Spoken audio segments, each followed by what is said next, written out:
Meowdy. Yes, Meowdy, everyone. Oh. Listen, to immediately completely derail the show, that was the thing that happened last night. We were doing alliance raids and, you know, hit somebody with the Meowdy, and they were just stunned, flabbergasted, flummoxed. Yes, everyone, welcome to another week of What's Up, our weekly stream about just talking about literally whatever comes up. Literally, whatever is up. Well, for starters, I will actually make the show relevant to what's on screen right now and say that, boy, we've done some graphical updates to 7 days since I last played. Yeah, it's still pretty Sometime in the boxy. It's last still pretty boxy in a lot of handful of things, years. but nah, it's a lot prettier. Is 7 days still voxel based? I think it Kinda. is. Yeah.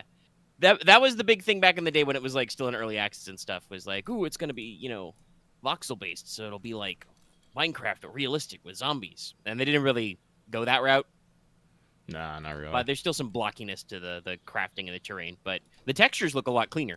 Oh yeah. Do I sound like I'm in low energy mode? You were a little low energy, yeah, but I don't know. Maybe you were just being soft. I missed. Sometimes I wonder that just like our For fuck. microphones are weird, chat. Sometimes when we're speaking at just our normal neutral speaking tone, we're not registering very well. Die. Sometimes you got to bring that extra oomph. Oomph. Speaking of oomph, this episode's extra oomph, extra pizzazz is brought to you by our patrons alike. I'm your Blacklist. Where? Carlos, Oh. Dragon, Ferris, Place Iceberg, Jimmy Vasquez, JDV 9000, Just the Fate, John Sandoval, Starlight, Legendary Boss Leader, Liam Kaiser, Regent Raptor, Rise of Kenji, Rogue Robin, Trevor, Shampire, some guy named Bob, and Varen the Crow. If you like what you want to see more, consider supporting on Patreon. And because I was reading the list of names, I completely missed whatever happened that made Lucky freak out. Sorry, a zombie looked like it just took a step downstairs into hell, and I didn't realize that there was like a little divot right here. So I just saw a zombie just like do do do do do do do, and I was like, where did he go? He stepped into the ditch. It's funny. But alrighty, yes. It's what's up. We're going to talk to you about stuff and things. Got quite a few things we can talk to you about. One of which will definitely be Final Fantasy 16, Yeah. but I don't know. The game's been out for a while, Ow! but do we want to give the people at home some buffer time before we dive into talking about the whole game? Yeah. Let's give him some buffer time. Okay. All right. We'll give you a little time, but that'll be coming up later. In that case, why don't you talk about 7 days? Okay, so I've had 7 days for a while. I don't remember where or when exactly I got it, but I've had it, and I have put like quite a few hours into it. It's one of the games that I think I've played with Loth, Axe, and maybe a couple other people. But Loth recently said that he got back into it, and he wanted to know if maybe I was interested in getting back into it too. And and I was like, yeah, I'm still waiting on Project Zomboid's next big build, and I really haven't got my zombie survival kick necessarily on. So yeah, you know what? Sure, downloaded it and started things up as it is. As you can see, it's just another in the many 3D based zombie survival first person games. Yeah, I don't know if we ever really, other than the slightly disingenuous term of calling it like a Minecraft clone, I don't know if we ever really got a good genre name for first-person crafting survival game. I mean, I just call them Um, like survival horrors. yeah, because there's a fuck ton of them. I think Minecraft is probably one of Get up. the most famous because it is so simple and straightforward. Got Though something it in certainly your has the, throat. Minecraft certainly has the freaky deaky, Boost! survival aspects. But yeah, a lot of those took off. You forgot to check your corners. I did. Luckily, I did not get it. Hoomst! I know guns are cool, but there's just something oddly satisfying by putting an arrow in someone's face. Well, it certainly has the right aesthetic. That guy was wearing a hazmat suit. I don't think it worked out for him. Yup.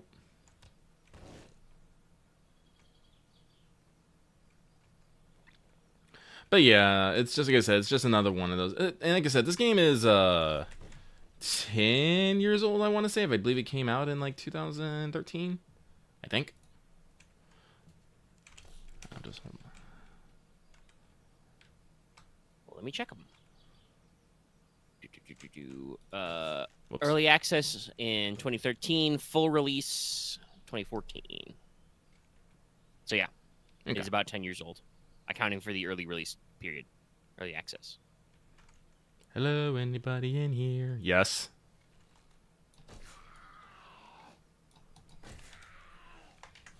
I got a knife. guy just chilling. Ah!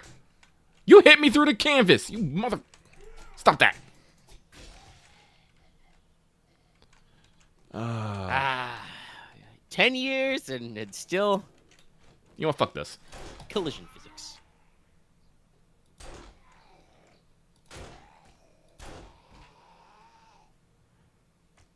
He's like he says, "Fuck this," and pulls out his gat. As you do. So anyway, I started blasting. I did start blasting. Is Loth here? No, He's here. That's gonna. I'm just thinking that's gonna end up on like a quote. I did started blasting. Lucky 2013. No, Loth is out at like funny enough, Loth is out at his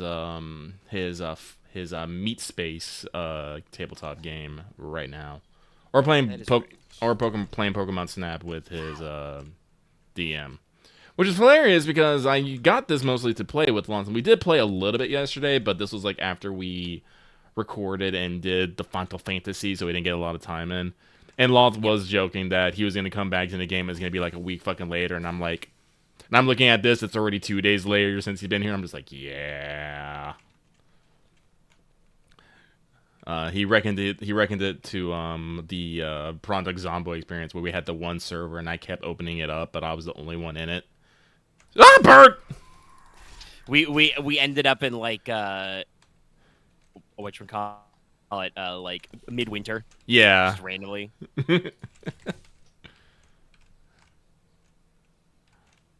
But 7 Days to Die is interesting because basically every like little house or location is basically like a little mini dungeon, and you're looking for trying to reach the treasure at the end of it.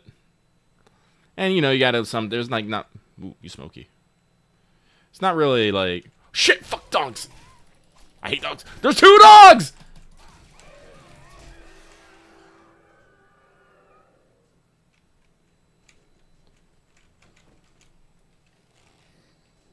Always with those dags.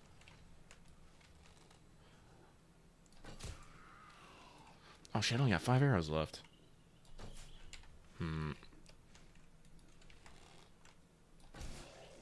Well, you don't have a head left, so I'm gonna call that a win. I missed. Level 25. Jump over that rope. I missed again. All right, guess what? It's GAT time. When all else fails. I shot and I missed. Exactly. I fired. I missed. I missed again. Then I fired. I hit Oh, shit, he's something getting I up! wasn't aiming for, so I guess I missed. Yeah, that is something I remember about even from the sorry, the very earlier phases of this game is just sometimes Zambos be wandering around, but a lot of the time they're just laying on the dirt, and then you like open a door and you're like, oh, are you a corpse or are you for real? Nah, you're real. Oh, ooh. This is like the good shit. Give it to me. Give it to me. It's locked! I don't have lockpicks. This game has... Hi! Don't. There's gonna be a lot of that today, guys. Yeah. Definitely that Yeah, I'd say that's part of the survival horror experience. Is just that kind of like, do minding my own business. Hey, stop that. Leave me alone. Let's see what else is on here. More. You get some good shit. Just pile all that stuff in your pockets. I want to open up this hardened chest, but I don't have any lock picks because I can't make them yet, and I haven't found any. Mm. I will open up this other box with my masterfully crafted stone axe. Behold. Oh. I'm just gonna see about if it would be a crowbar, but no, axe. Makes sense. That's your usual tool in this.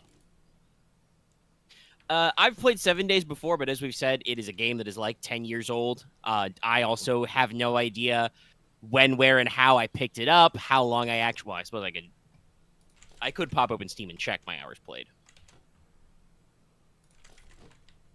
I don't know if we'd ever do a co-op run of Baldur's Gate 3. I don't have Baldur's Gate 3 yet. I cannot go ham on buying new video games, as I do still have to pay off my computer for a few more months.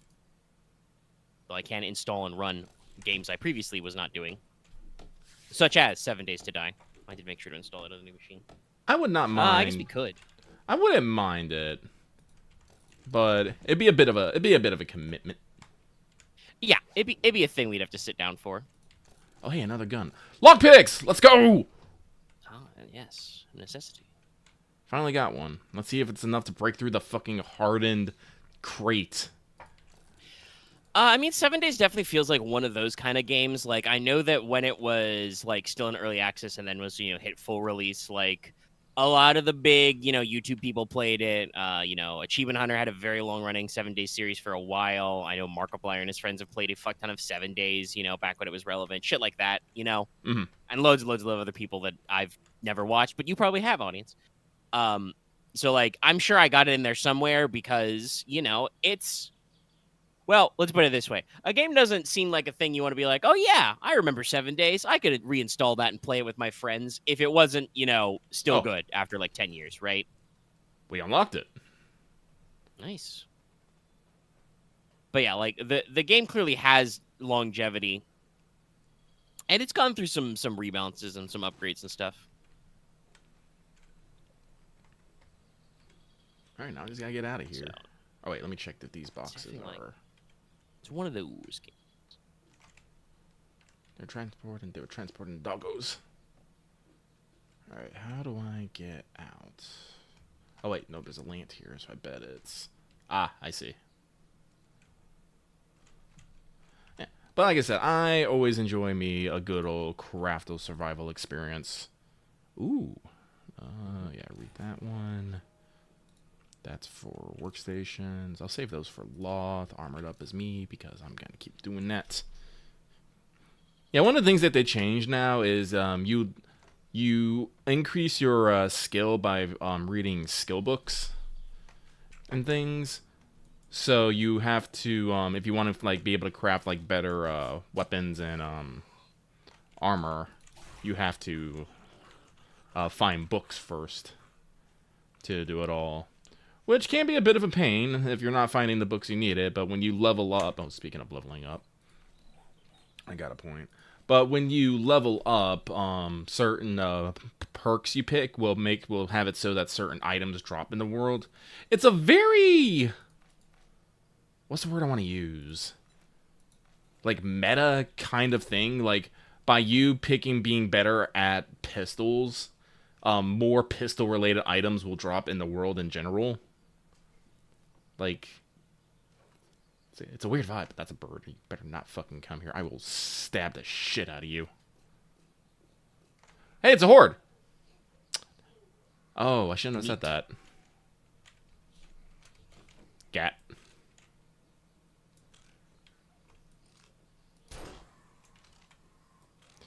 Alright, everyone, one at a time.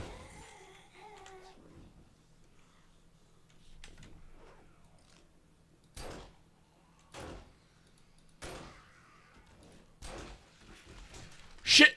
Who's on my 6?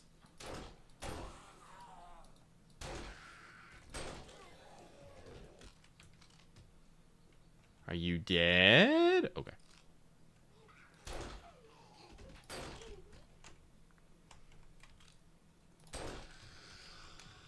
I love headshots.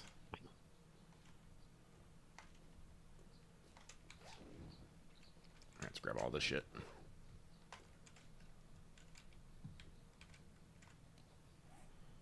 Let's see here. Let's give it a good sort. Let's stab the bird. I'm gonna need...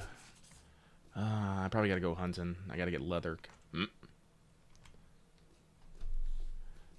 But yeah, but like I was saying, I do enjoy just the good old zombie survival scenario. And 7 Days is pretty good. I think I like Project Zomboid a bit more just because I enjoy, because it's more finicky with its gear and loot, I think. Like, you actually have to find, like, bags to carry, and, you know, your weight is, like, a big deal. Food will expire. Things take time. You have power, but then it won't. It's like, there's a lot more buttons to push in it. But... yeah, Zomboid is, and I think part of it is because it is, you know, a smaller, simplified, you know, like, sprite-based game.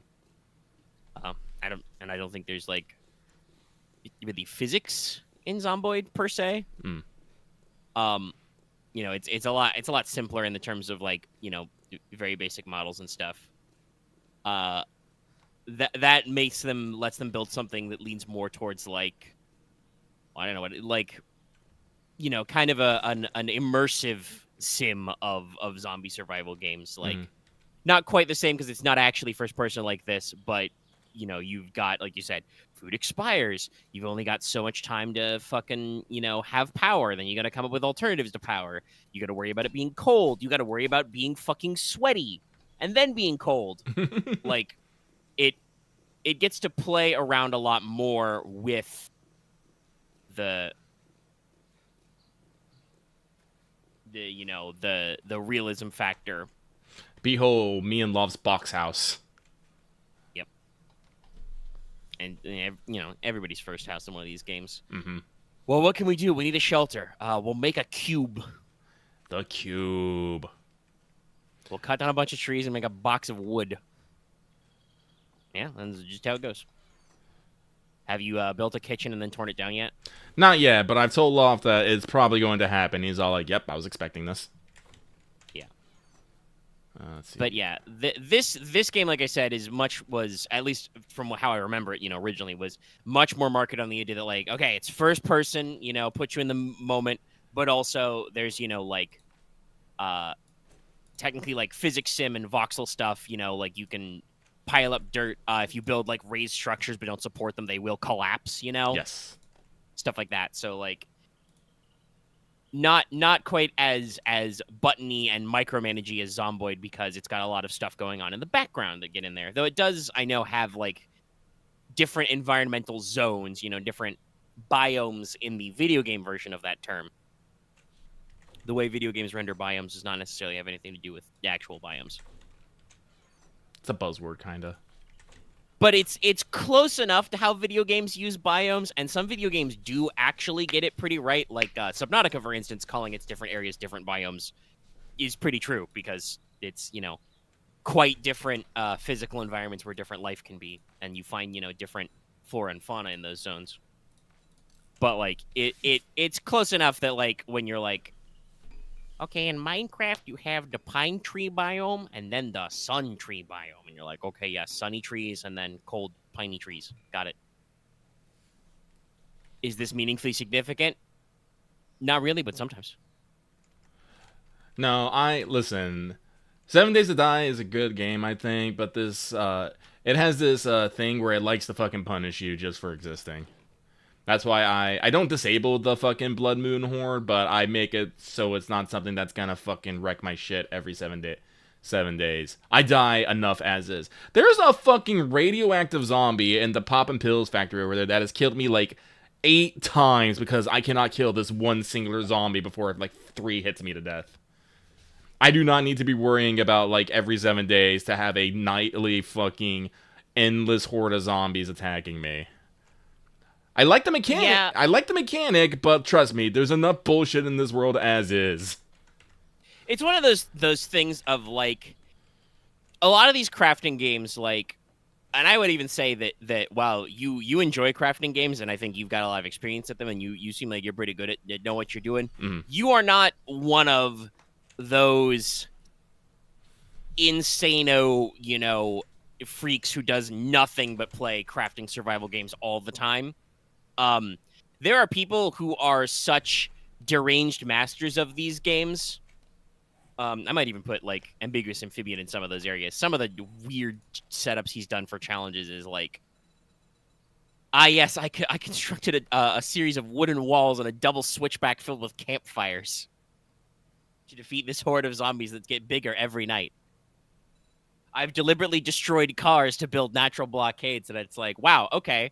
I mean, that's very useful for the challenge video you're doing, but when else would you need this information? You know, people who can construct those kinds of like plans and are that aware of the game's like in and out systems probably need the extra challenge, the extra spice. Otherwise, they're just gonna build, a literal giant fucking castle and never have to go anywhere, do anything, or need more resources, right? Probably. And that's kind of antithetical to these sorts of crafting survival games, right? Like, the game wants you to be able to slowly build yourself up, but it never wants you to reach a point where you're so comfortable that you don't have to go looking for more shit, Mhm.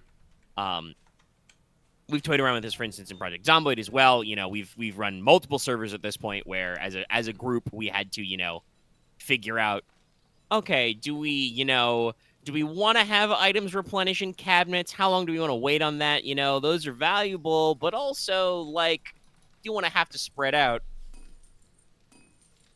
Do we let zombies respawn? How frequently, kind of a thing. Yeah. I mean, Zomboid, I think a lot of our comfort level is just like, no, we want zombies to die, but we don't want it to be easy, so that we can like slowly build a growing circle of influence, right? Yeah. Like, I think that's what we usually do. Is I think we put the zombies up to like very high, but we turn off respawn. Yeah, we make sure they stay dense, they stay a little tough, so they're not pushovers, but we do keep them to permanently die, so we can like slowly grow our territory. But and like expand, and that works for us. May not work for everybody at home, but that's why you have these dials and knobs. But 7 Days is the kind of game that by default is definitely like leaning in. And I think I remember somewhere vaguely in the last like probably like 5 years of like I said, like a Markiplier video series titled something like, "What if the blood moon happened every night?" And I'm like, yeah, that's probably a very funny video. That probably makes you yell and scream a lot.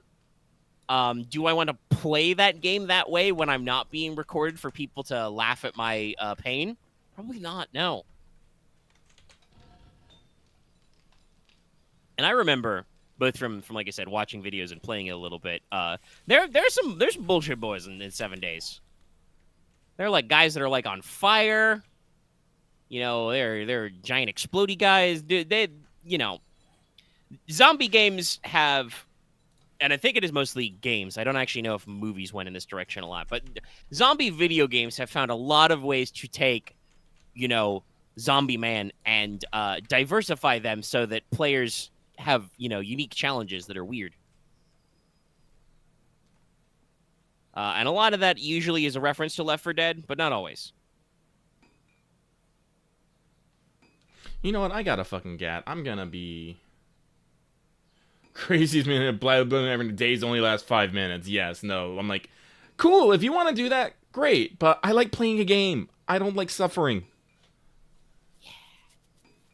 This is why I think we both got really into Dismantle. That is, and like I said, when we were streaming it a couple week ago, I don't remember. 2 weeks ago, yes. Last week was you streamed 14 to do some cleanup stuff. When we were talking about Dismantle a lot, I actually looked at some press in that game, and like, Dismantle seems to have been deliberately built to be less of a punishing survival game. Mhm. Yes, you do lose your shit if you like double die, but there's no permadeath. You die and respawn. Meal buffs are permanent. There's no like hunger or anything. Even the like hot and cold like temperature bars is just a gradual winding, wearing down of your health. It's not like an insta-death kind of a thing. It's it's a slow system where you slowly ramp up resources. Zach's talking about being on the lumber and titanium grind, and I'm like, yeah, I know. Been there, done that. But right, like it's a whole, process that is designed so that you always ramp. And I should actually make sure to go back and finish off Dismantle. All right, I'm gonna go kill that. It's funny, but I kind of fell off Dismantle once I had, unlocked all of the visible map. And I was like, okay, cool. Just plot stuff to do left, I guess. And maybe double back for some tombs. The katana is a monster slaying device. A group of monster slaying device. Yeah, it's very efficient for hordes. If you fully upgrade it, the damage is pretty nice. Eventually you will get a gun. That's your best for single target deeps. But I think at maximum, you can only, with like fully kitted out soldier outfit and fully upgraded gun, you can only carry like 8 shots. It is a bolt action hunting rifle, so, not good for large volumes. You could cluster boys, though, with a katana. You can clean them up. All right.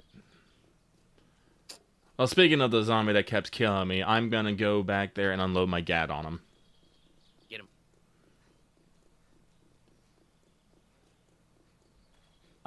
You increase your turret cap by finding out more tower defense things. I actually tried out one of those, but I was dumb, and I tried it out like on the literal hardest area of the map, so haven't quite clinched that one. Yeah, there's a lot of stuff to do in that game. A lot of stuff that's technically optional.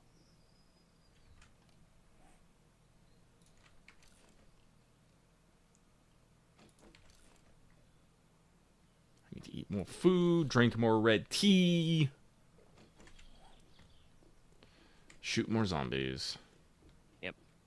Another thing I remember about 7 Days, they actually have like a variety of different food that does, different stuff that you can prep.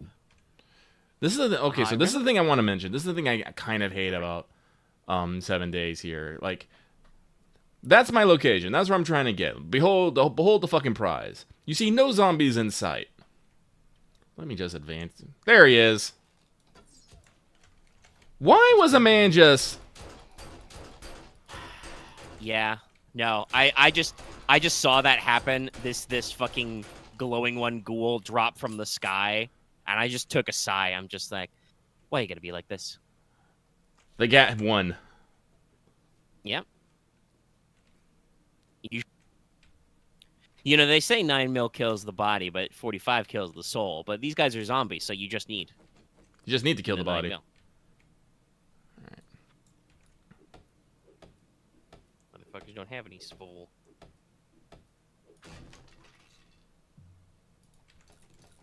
But yeah, that, honestly, thinking about it, a lot of the it seems like a lot of the difficulty stuff that is still in this game still feels like they've been, adjusting and calculating this game for long-time players since, guys got in, back in the early access. Like, the kind of thing where, like, if that guy was just, like, sitting in front of the treasure you needed, in front of the box, like, longtime players would just, construct a sniper rifle or a crossbow and, like, delete him from 4 rooms away. So they gotta be like, okay, well, fine, fuck you. He drops down now. You can't fight him until you get close. Which is a fair avenue of game design for games that have a certain amount of power ramp. But I personally would agree with you that I do not care for in my survival type games, whether they're horror or not. Because I like to treat survival games with a certain amount of pre-planning, a certain amount of prep time. Mm-hmm. It's all about, gathering your resources, girding your loins, and being like, okay, all right, I understand that to take care of this challenge, I will need, so many bullets. I'll need to make sure I've got, so much level of armor. Got to make sure to pack enough food for the trip, blah, blah, blah. And we go from there, Mm-hmm. And guys just dropping from hell doesn't really help with that. Nope. And I think I can read the game design intent here. I think that's the point. The point is that you can't prep for that unless it kills you, and then you can respawn and prep for it that way. But like, the point is that you can't pre-plan for it because some players can pre-plan greater than any challenge, I guess, in this game. I say fuck them, let them. They already bought your game. If they prep too hard and get bored, whatever. They already paid you.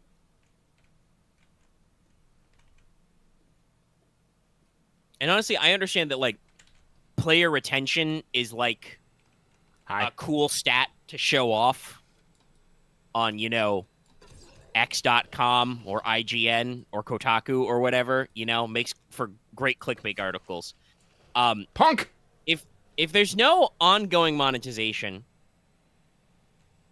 I don't know if like, concurrent player count is actually hi. important unless you're a multiplayer game. But does 7 Days have public servers? I don't know. Caveat also, does anybody want to play 7 Days on fucking public servers with randos? Yeah, I don't know. I mean, Like, I'm gonna be fair. I don't understand, but yes, people do like just having randos do shit with. I personally don't understand it. Every time I have tried, I have always had a horrible experience. yeah, it's like those people that made Rust popular for that hot second on the internet, where you would just play in Rust, which was kind of a post-apocalyptic sim. There weren't I don't think there were zombies. It was actually, honestly, if I remember rightly, I feel like with Rust, the intent was that you'd be playing PvP basically. Yeah, people But, would just capture you, and you would just be trapped in a fucking mountain until you. I mean, you were just trapped. Swore your allegiance to the Rust King, or whatever. Oh hi.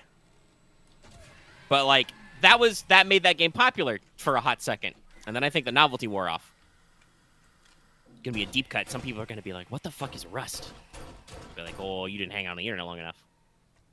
That was a game that I intrinsically knew I would not get into. Oh boy, fucking light up the night in there, Jesus. I think I'm gonna start investing more points in pistol.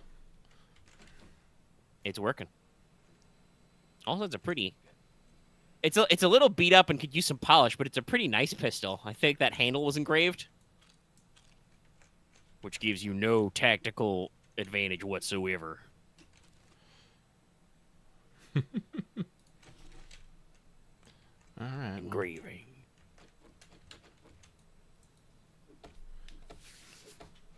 This must be. I don't know if this is the treasure, but we'll find out. This is a big area, so it got a lot. Ooh. I don't know. Tool crates, I think, are still useful, no matter what. Should be some good shit in those. This is a positive to 7 Days, is if I remember, they had a wide variety of container types, and you can usually be like, oh, there's probably something cool in this.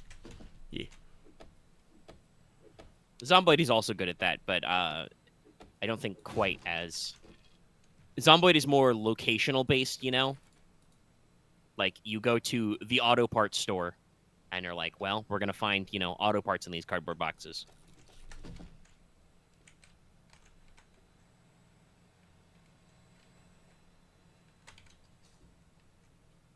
Sorry, I'm pausing here because I'm staring slightly cross-eyed at the game. It said no data for with a green light, by the way. No data with a green light for a long second there, and I was like, Didn't look like there were any interruptions in the stream preview. If there was a little glitch in there, I apologize to the viewers. Seemed okay though. No idea what it does when it does that. You right there, buddy? No?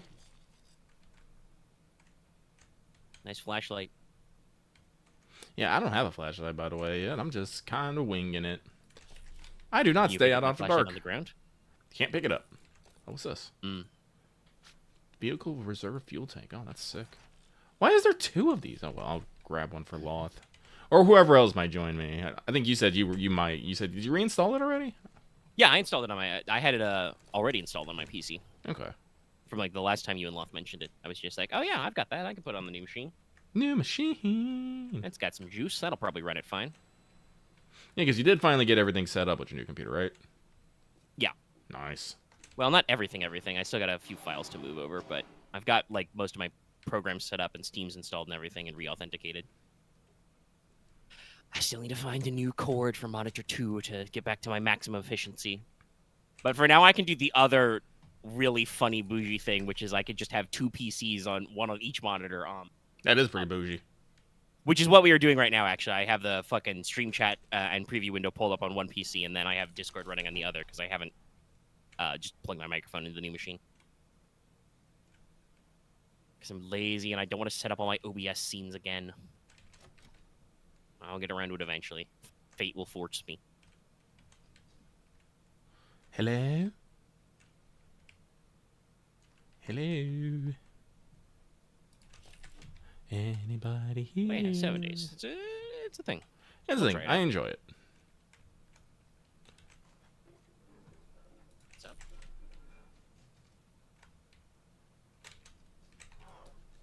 Oh, you a big lad. Stop that. Down. Down. I really don't like that. Open door. Hello. I can't do anything about that. The only thing I can do is not open door.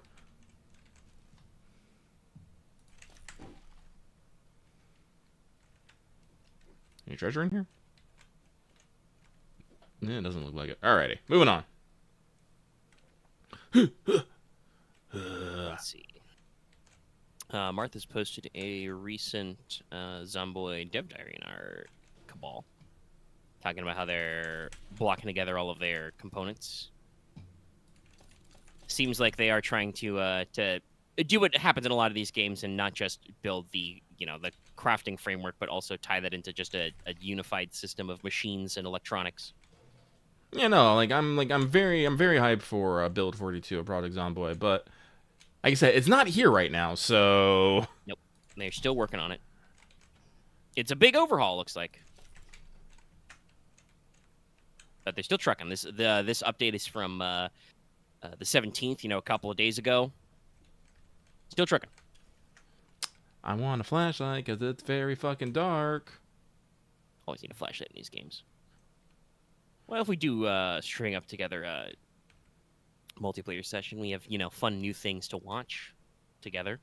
Yeah. There's been some new Rubik's Raptor videos. Eternal Montage posted a video today. Oh, he did? Yeah, something about Sonic 2. Yeah, Now with Tails. And apparently, out of the blue, Maxor posted the third part of his, Elden Ring incorrectly video. I haven't watched all of that yet, but those videos are a little bit longer. We usually like videos in like the 10 to 15 minute range at most when we're throwing together YouTube videos for watch together while we're multiplayering. Maxor's videos, especially the Elden Ring ones, are edited at such an unhinged pace that even when they're 20 minutes long, it doesn't matter. Because by the time you think about whatever has been said on screen next, we've moved on to something else. very true. Eat this can of miso. No. Just eat out of the can. Yep. No. Well, it is the post-apocalypse. Got to do what you want. Honestly, I might have to go back above ground. See, this is the thing about like these huge areas. They just sometimes keep going, and I really need a fucking flashlight. Fuck. I can't see shit.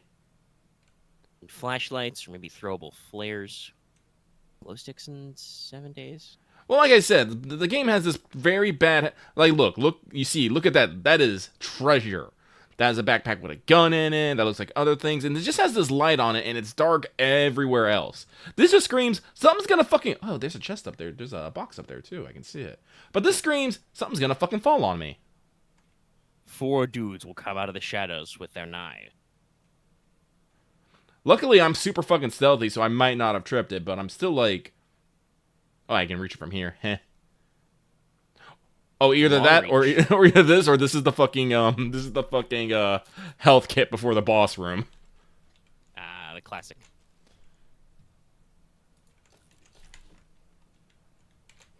What's in here? Ooh, bow hunter's perf. Oh, well, now I definitely have to leave. I'll save that for Loth, but I need to skedaddle. I can finally make me a new bow and go to the next tier of bow, which is something I want. Nice. So, Fizz Cola. Well, it's been about 40 minutes. Anything else you want to say about 7 days?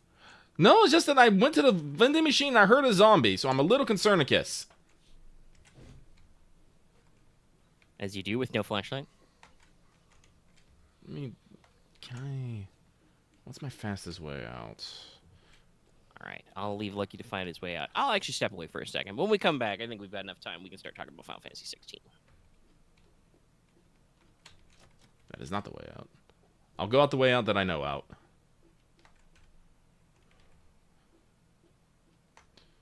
Is it just... that dark? Is it just darker in general? This is why I crank up the brightness on a lot of games. Yeah, no, So, actually, I'll be right it's back. like all my light went out. This is usually well lit. What the fuck happened? Did the light setting break?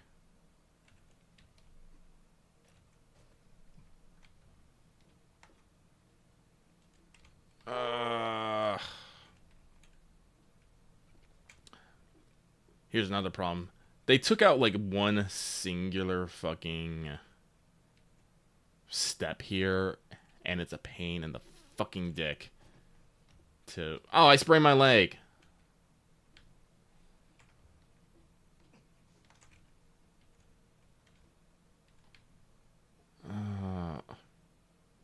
It was not this dark when it came by earlier.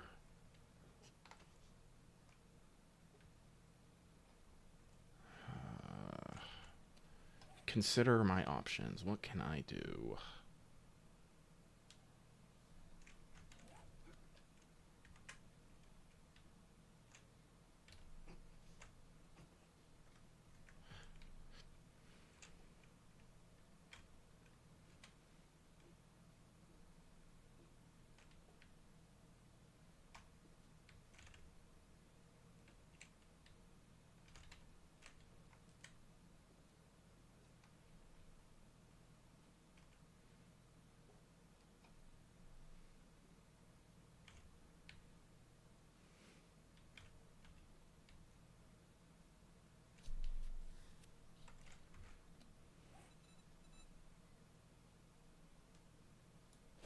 You know what?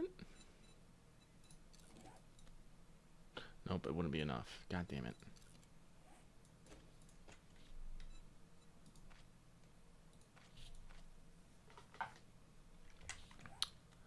I'm getting my ass kicked because I can't jump this fucking tiny ass. Oh, I did it finally. Fuck. Alright. Now I can get out of here. Oh, shit. Oh, that's why I can't see anything. It's overcast outside. Well, that's no good. I need that visibility. I am wet. Okay, I can see again. Alright, but let's run on to the box.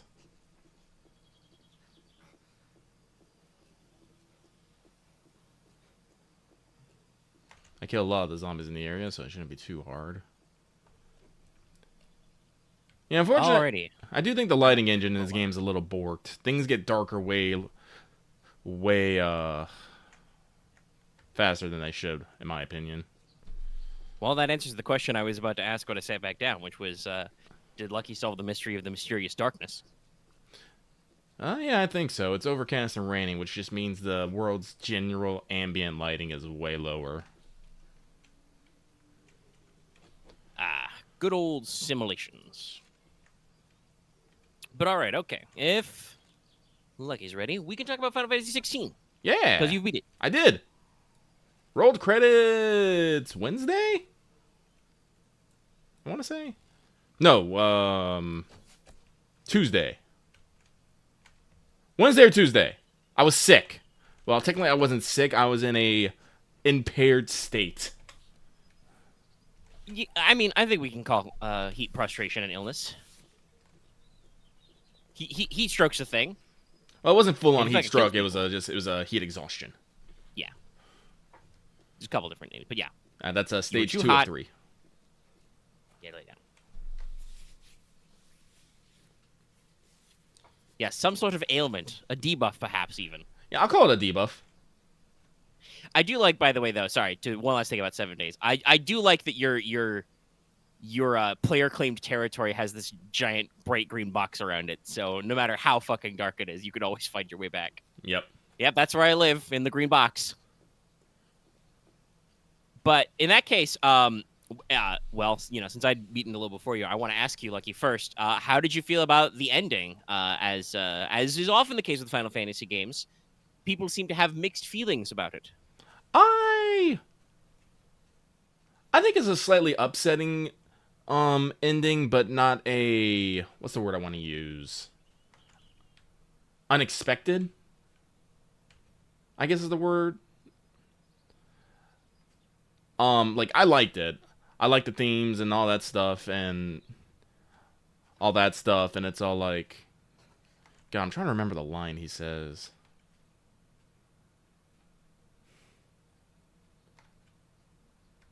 Specifics are probably a little rough for me. It's been, I think, like almost a month since I finished the game. Yeah.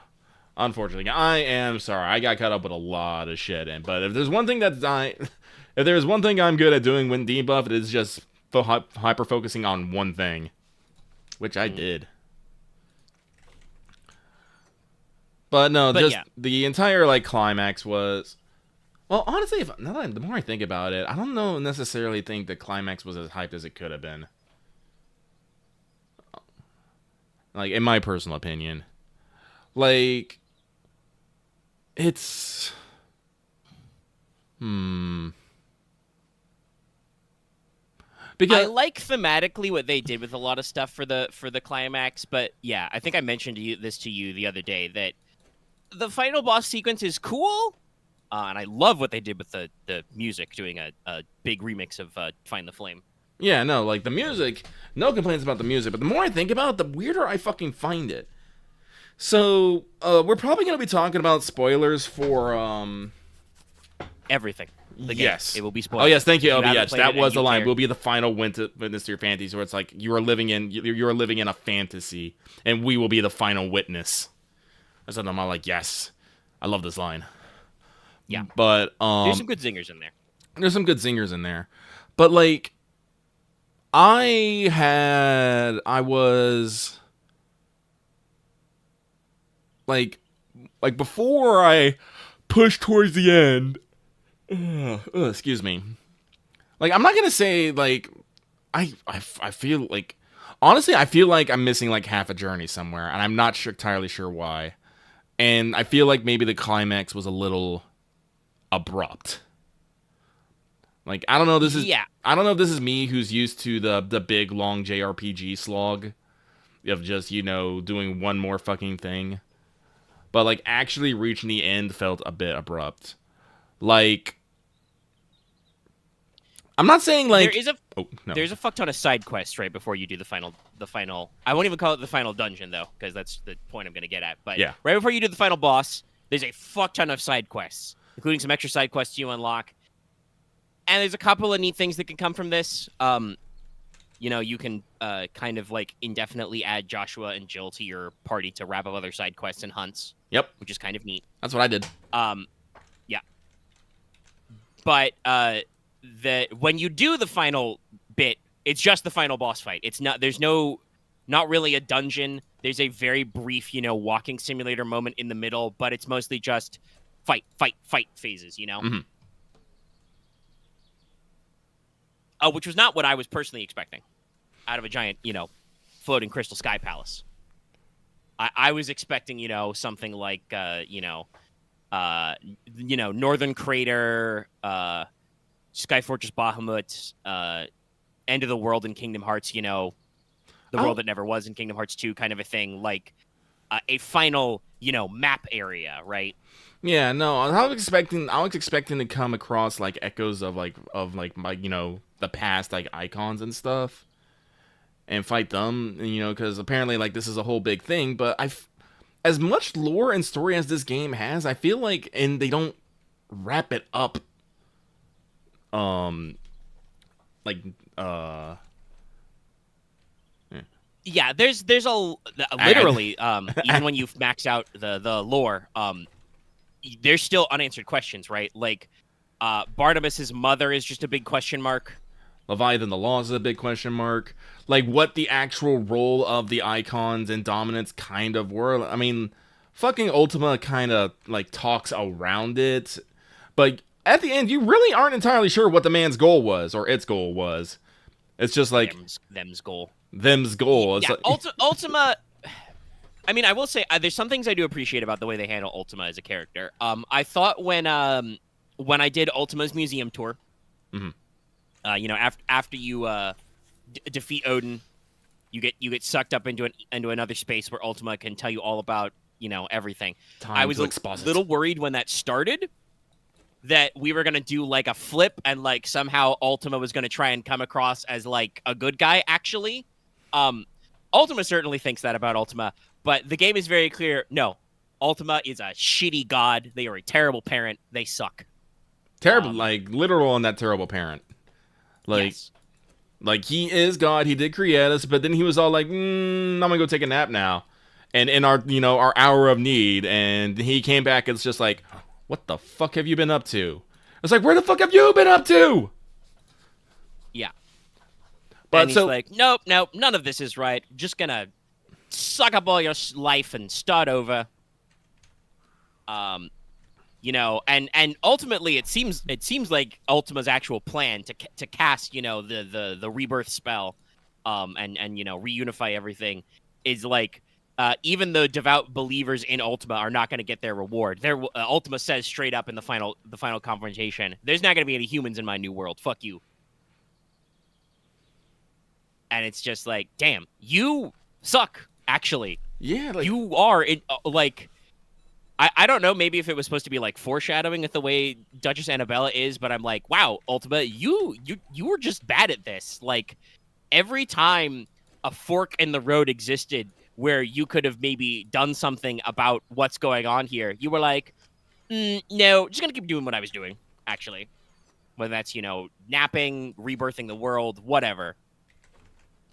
But yeah, no, you brought this up to wind back around to that. There's a lot of deliberately unanswered questions. There's supposed to be, like, other continents and cultures. They are never shown. Mm-hmm. Ultima comes from someplace else to Valisthea to try and find, a place with ether, right? A place free of the blight, explaining Yes. that the blight came from somewhere fucking else. So our whole idea about, blowing up the mother crystals maybe didn't actually solve that problem. Maybe not. I don't fucking know. Because, like, on the other hand, though, it certainly seems like what Cid's ideas of the blight does line up with that, because what Ultima says is that, like, their people, the Ultima Collective, I believe is what the lore books call them, they, invented magic, and because they did magic, their original home place, which we don't, by the way, we don't even know where they're from. Is it another continent? Was it another fucking planet? We don't know. There's a lot of, like, big space themes, and for its generally fantastical setting, like, I do feel like 16 is very aware of, like, its, normal physics stuff. Like, we go into high orbit and stuff like that. So, like, there's possibilities for this. There's a lot of space stuff, going on when we get to the final boss fight. Spice. The aesthetics are great. I don't know if I would call it necessarily space. I like to call it the fucking mental scape. Because some stuff happens on a mental plane for sure. Because you don't, like, because that's the thing, you have the final fucking fight, and then you just zoop right back out. And then Ultima's just like, how can this be? Yeah. But, like, there's unanswered questions. And it's not necessarily that I need the game to answer all the questions. Because, like, you talked about liking the themes and stuff. I'm generally positive on the ending. I think it's a very appropriate ending for the story of 16, and it's I said this, I think, before when I finished the game the first time. It's, game dead. But 16 is a very Final Fantasy ending. Yes. Like, I was thinking specifically, it reminds me a lot of how 7 ends, where there is a giant climax, and then we flash forward to an ambiguous time in the future. And when the original Final Fantasy VII came out, you did not know where any of those characters were or what they were doing after. You don't know how it was for people, Mm-hmm. 10 has another kind of one of those endings where, like, you come to all these realizations about the world, and Tidus is dead, possibly never was, kind of a thing. Like, a lot of weird shit there. So, like, Final Fantasy is not averse to these, like, weird esoteric endings. Some people, I think, took that interpretation a little too far. Like, some people were like, whoa, what if the entire game was just a literal children's story? What if it was never real? And I'm like, whoa, okay, buddy. I don't think that's what we're going for. I guess the facts technically line up with that interpretation, but that seems a little far. You know, No, because if it was a children's story, it'd probably have, I don't know, more. it would still have elements of the truth, right? Like, Yeah. I'm not averse to the concept that maybe the reason why the game is so like action-packed and over the top is that maybe, again, spoilers, maybe Joshua spiced it up a little in the retelling. Yeah. But fundamentally, as you were about to say, that the events would have to be based on something real, right? But we don't, we don't know for sure. The game has kind of an ambiguous ending. The only thing we know for sure based on that ending is that despite the fact that Ultima seemingly killed Joshua, that Joshua did live. Because I'm pretty sure he didn't write that book with that conclusion before then. But, Dion's fate is, unclear. On the one hand, you would assume that falling from a giant floating crystal sky fortress would probably do you in, but again, at least the fall part, Clive lived through, and presumably Joshua lived through. I was like, listen, he's a dragoon. He has jumps. Remember when he just fucking backflipped onto a ship? Just whoosh.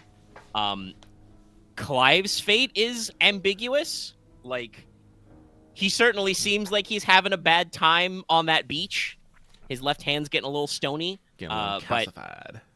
But we've seen from other characters. Remember that even a little bit before he died, Sid had some of that marks on one of his arms too. Like, and he was still walking around, fighting dudes. So like, it's not necessarily like game over. There's this very interesting shot, right, of like the two moons, and then the little light goes out, but then the sun rises. Mm-hmm.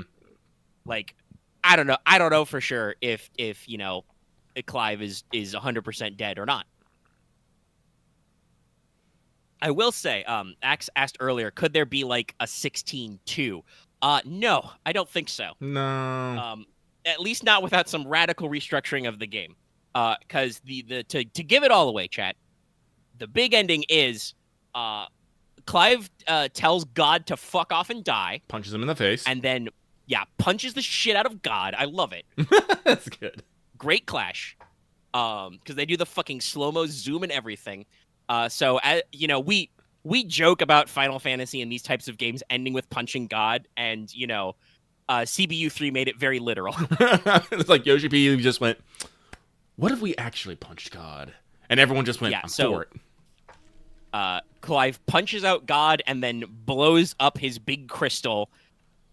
The last crystal in Valisthea, and presumably turns off magic forever. Because he is deliberately trying to create a future where there is no more difference between, regular people and branded and bearers, None of that.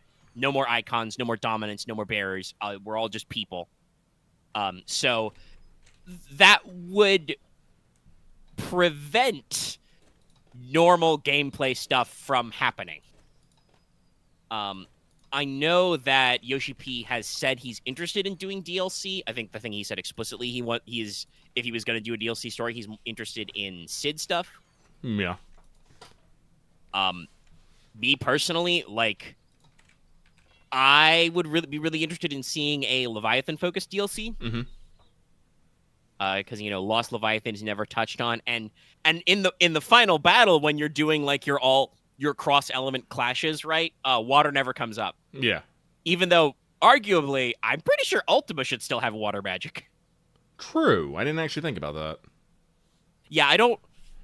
unless he, like, literally gave up his elemental affinities to make the icons, he should still be able to do water. It's just you can't do water, so there's no parallel there.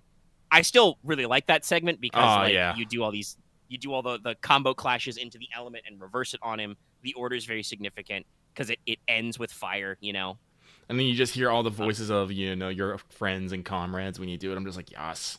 Yeah. Yes. It's a really good build-up. They play it out very well. I do also appreciate that, like, I know I talked about how I felt a little bad that, like, magic could have been a little deeper. It didn't really escalate, like, your spell attack are pretty simple and they never go above Ra when you charge. Ultima, as the final boss, unleashes some classics. He hits you with the flares, with the holies. Mm-hmm. You get some classic high-level Final Fantasy magic in there, which was a nice touch.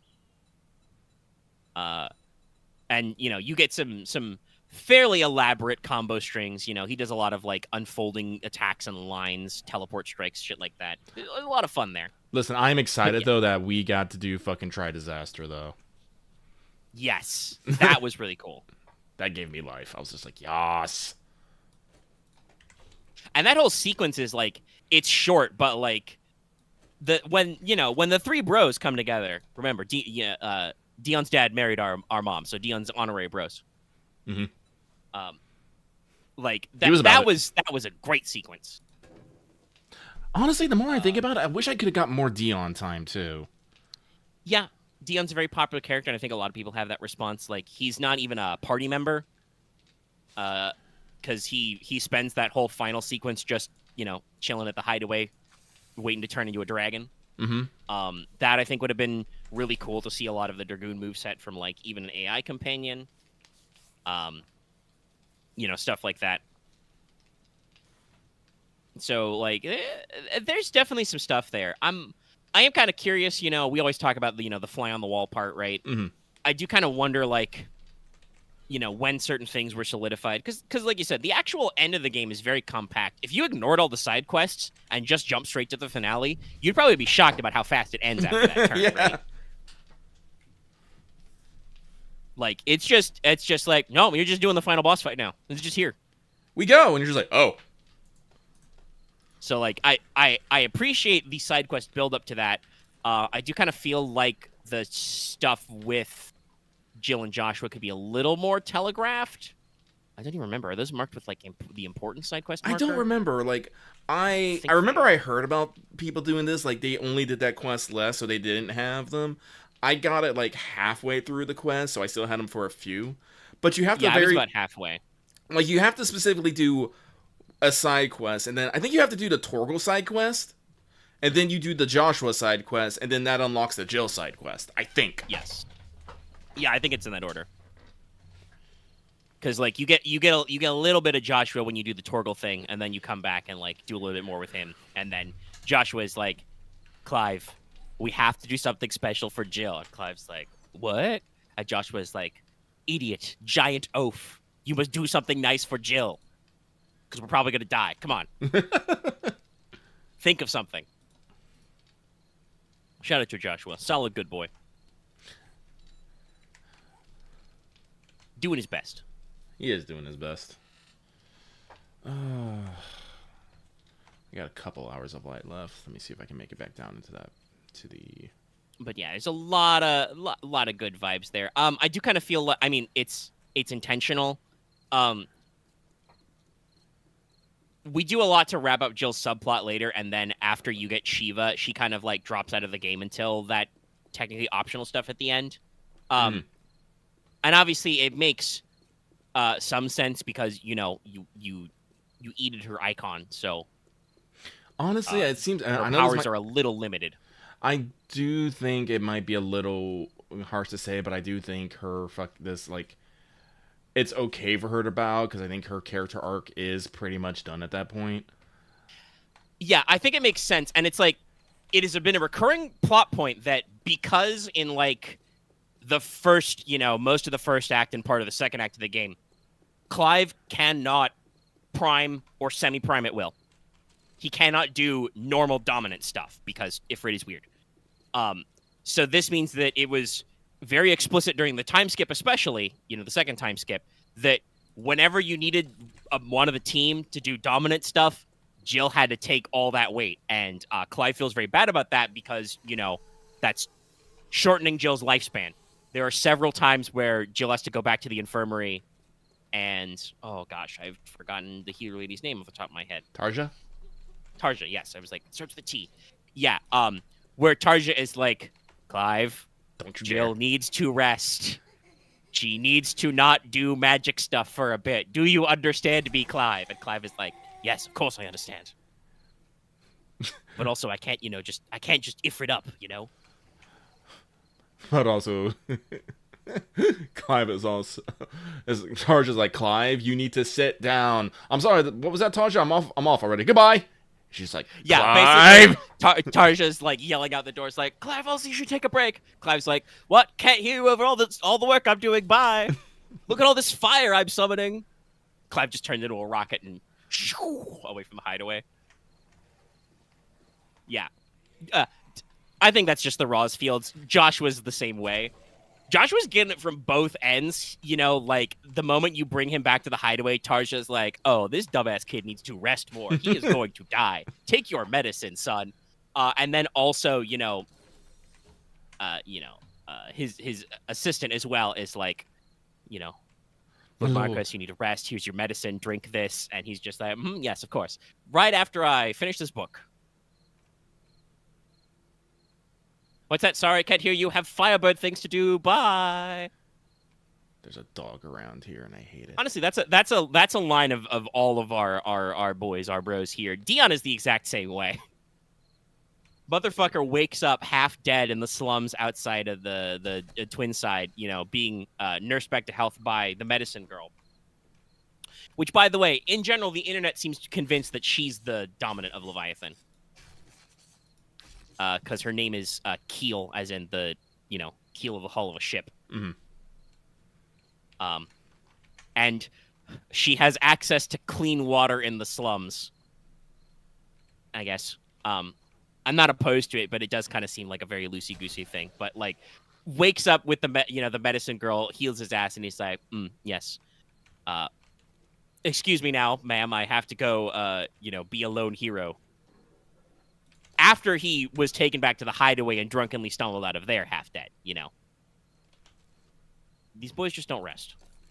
So yeah, like I said, I kind of feel like it is natural for Jill to kind of cycle out because this is a recurring theme with all of our characters in the hideaway who are, bearers and or dominants. Like, they're all working against the clock, right? Right.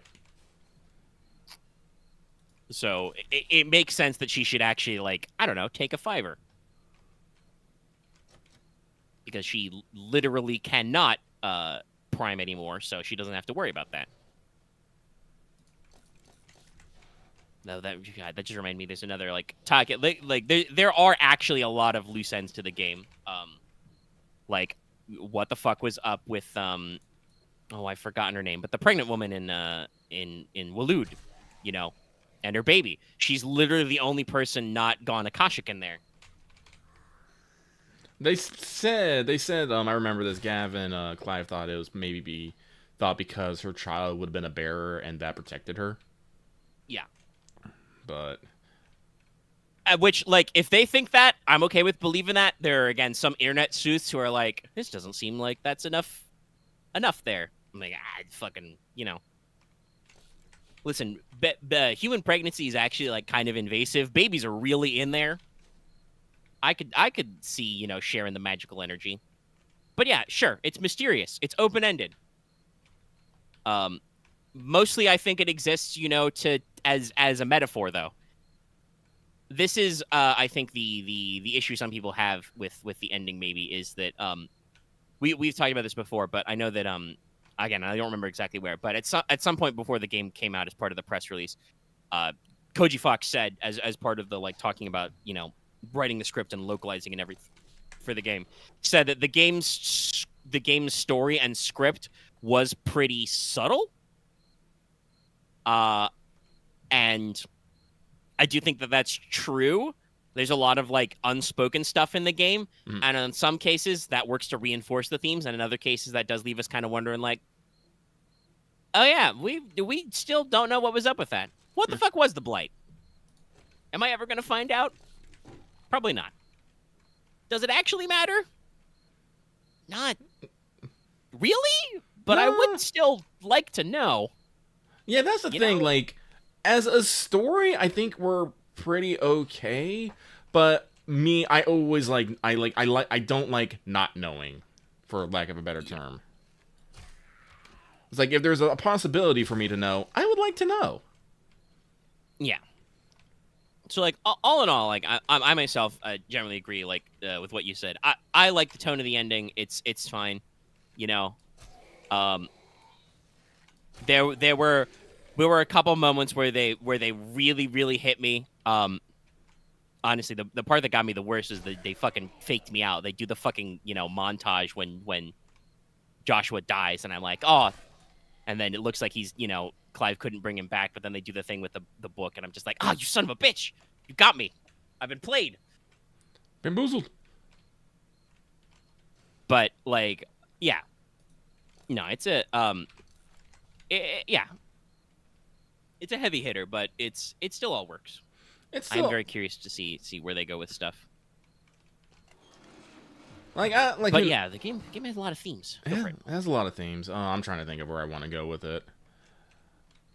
I think one of the things that like been mostly sticking out with 16 discourse is the eternal debate we're having on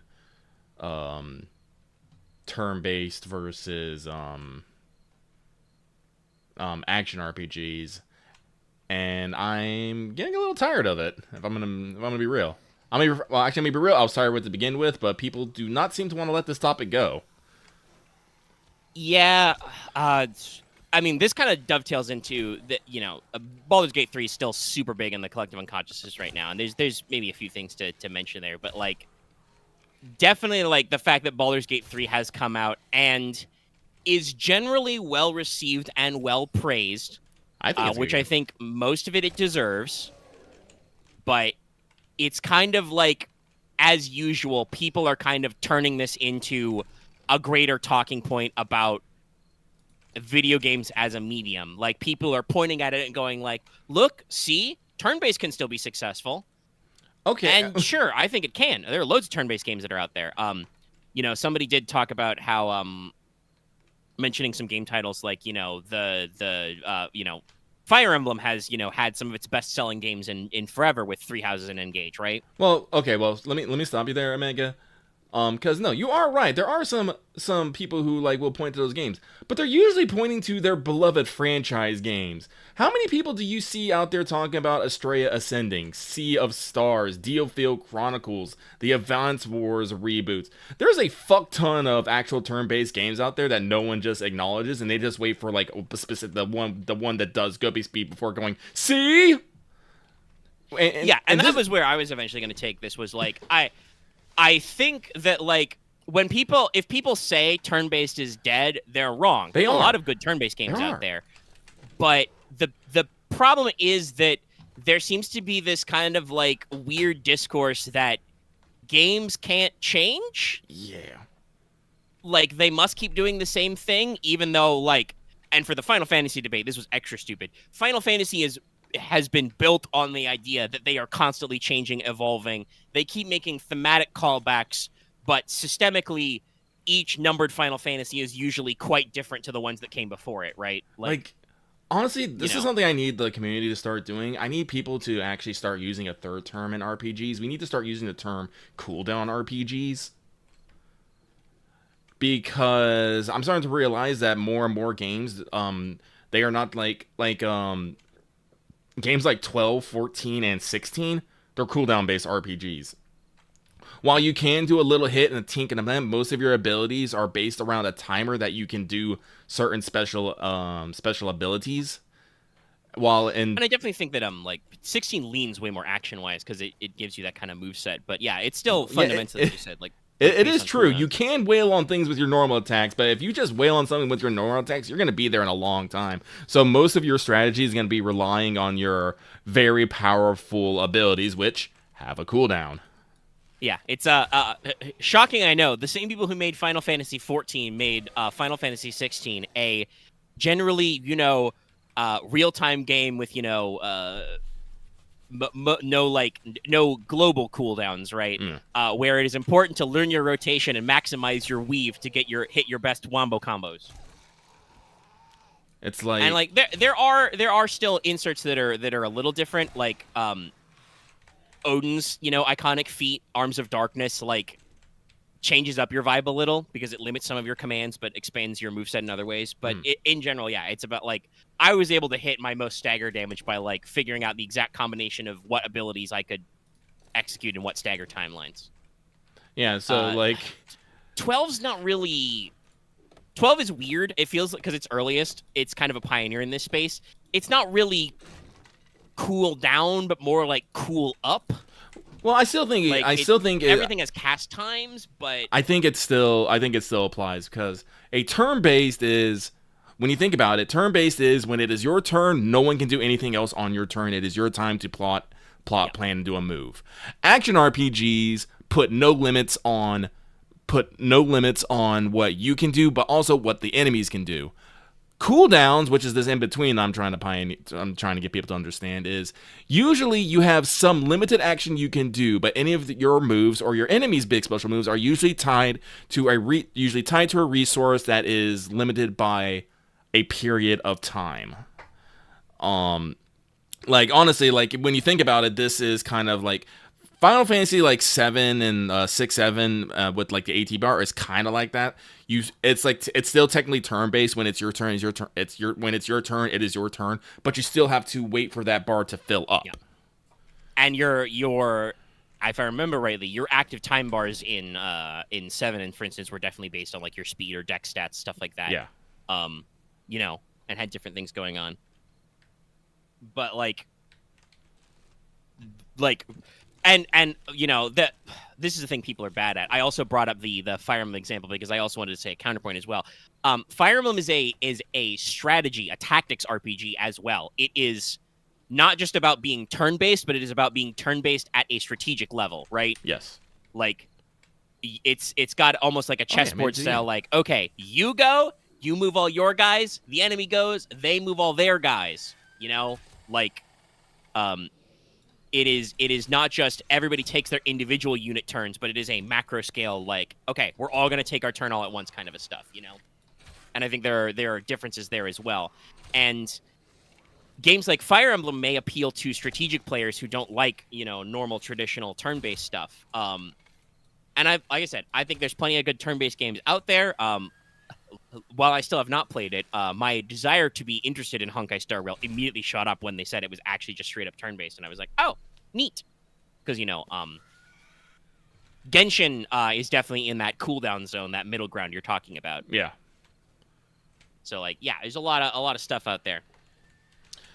It's like, I've never played Xenoblade, but I would believe that about it. Well, yeah, no, it's the exact same thing. It's almost like, it's very Final Fantasy 16. You have your normal attacks and stuff, but you usually have a few attacks that you can hit, and once you use them, they go on a cooldown. It's a thing. Yeah. But like, again, the discourse like with 16, it's like, I feel like, I don't know why people are so set on arguing about these things. Like I can understand everyone wants to root for the thing that they enjoy, but like I don't. Oh, button. Yeah. But I don't understand why people just do not just stick to lifting up the things they like instead of trying to knock down the things that they don't. I guess. Cause like people, I've seen some people getting into fucking fights over this shit, and I am bamboozled. Yeah, it's still spicy, and I don't know why it's spicy. I don't know why people need to have. It's like the fucking people debating about oh, what's a better game, Legend of Zelda or Horizon? Fucking no. And if you to talk about these comparisons, like you want to talk about like a game that is technically an action RPG but is very different from others. Most Soulsborne games, because they are very deep role-playing games, right? Mm-hmm.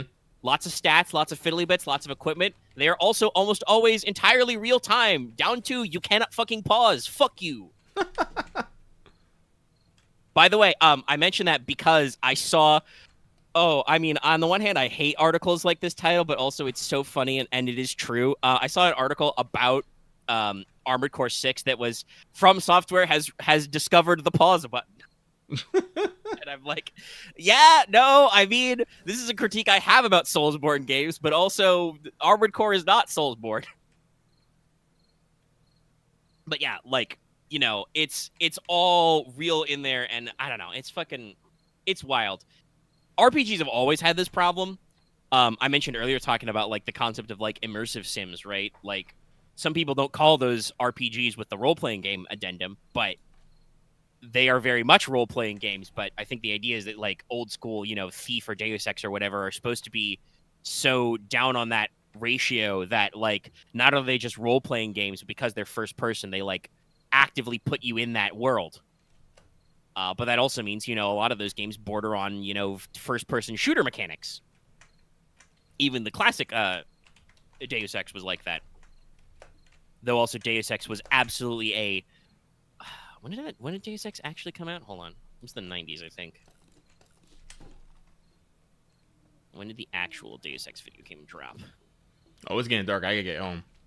The year 2000, yeah. So the original Deus Ex has absolutely got that late 90s style of RPG design where there are absolutely options that exist just to fuck you.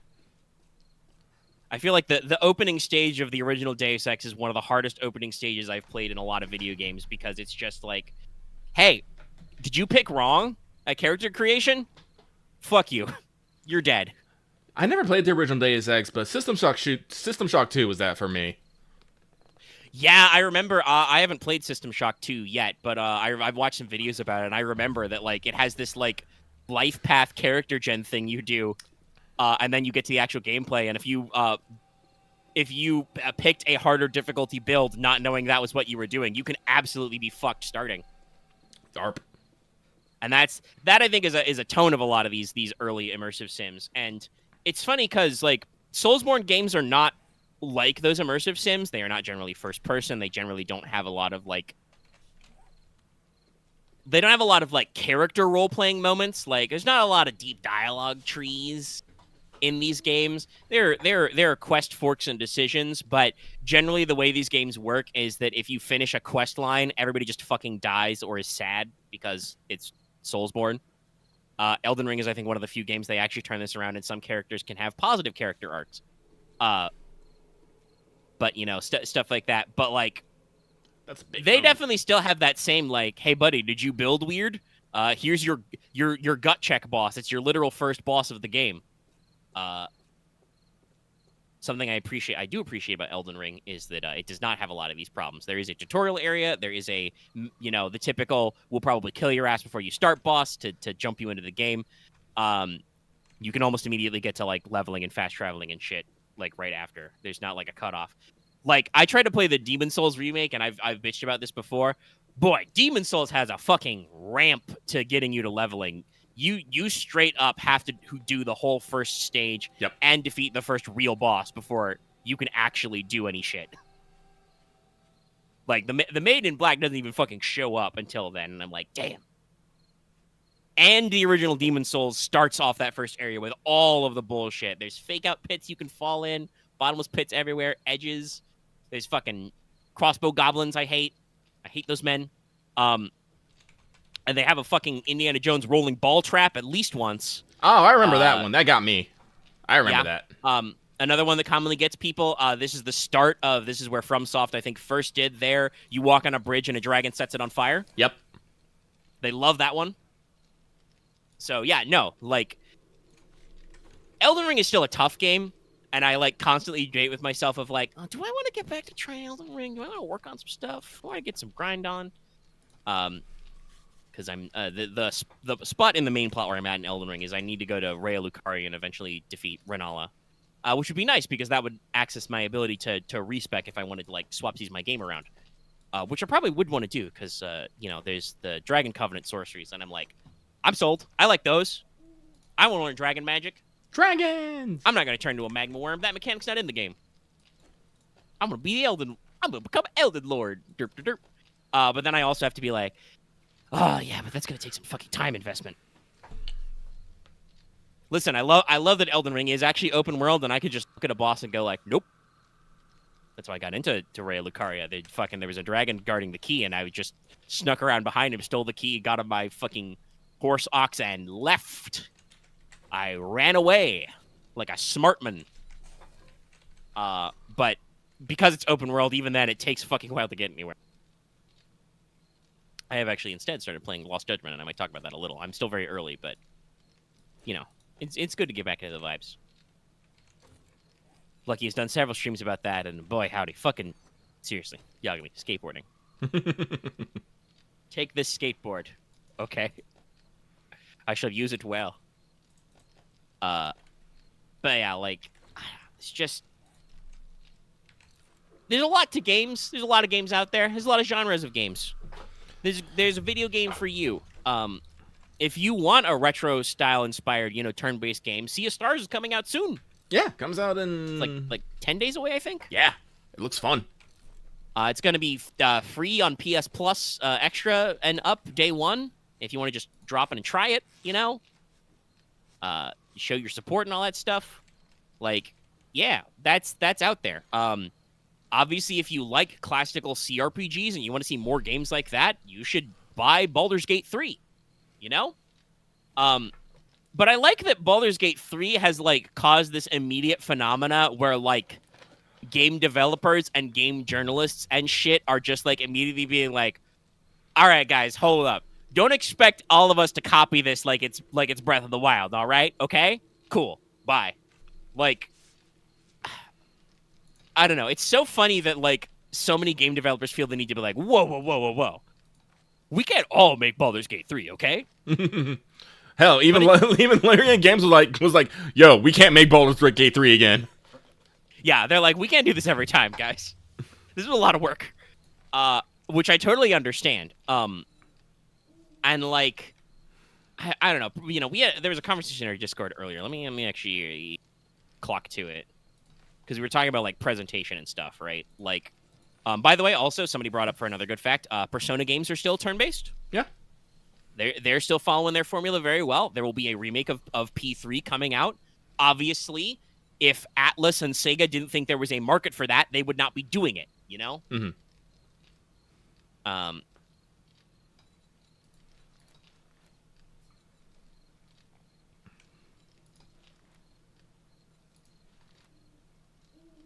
But yeah, there's I think a lot of wiggle room there. They're talking about, like, yeah, in general, there's a lot of, presentation, a lot of effects. Like, obviously, Persona games have a lot of style.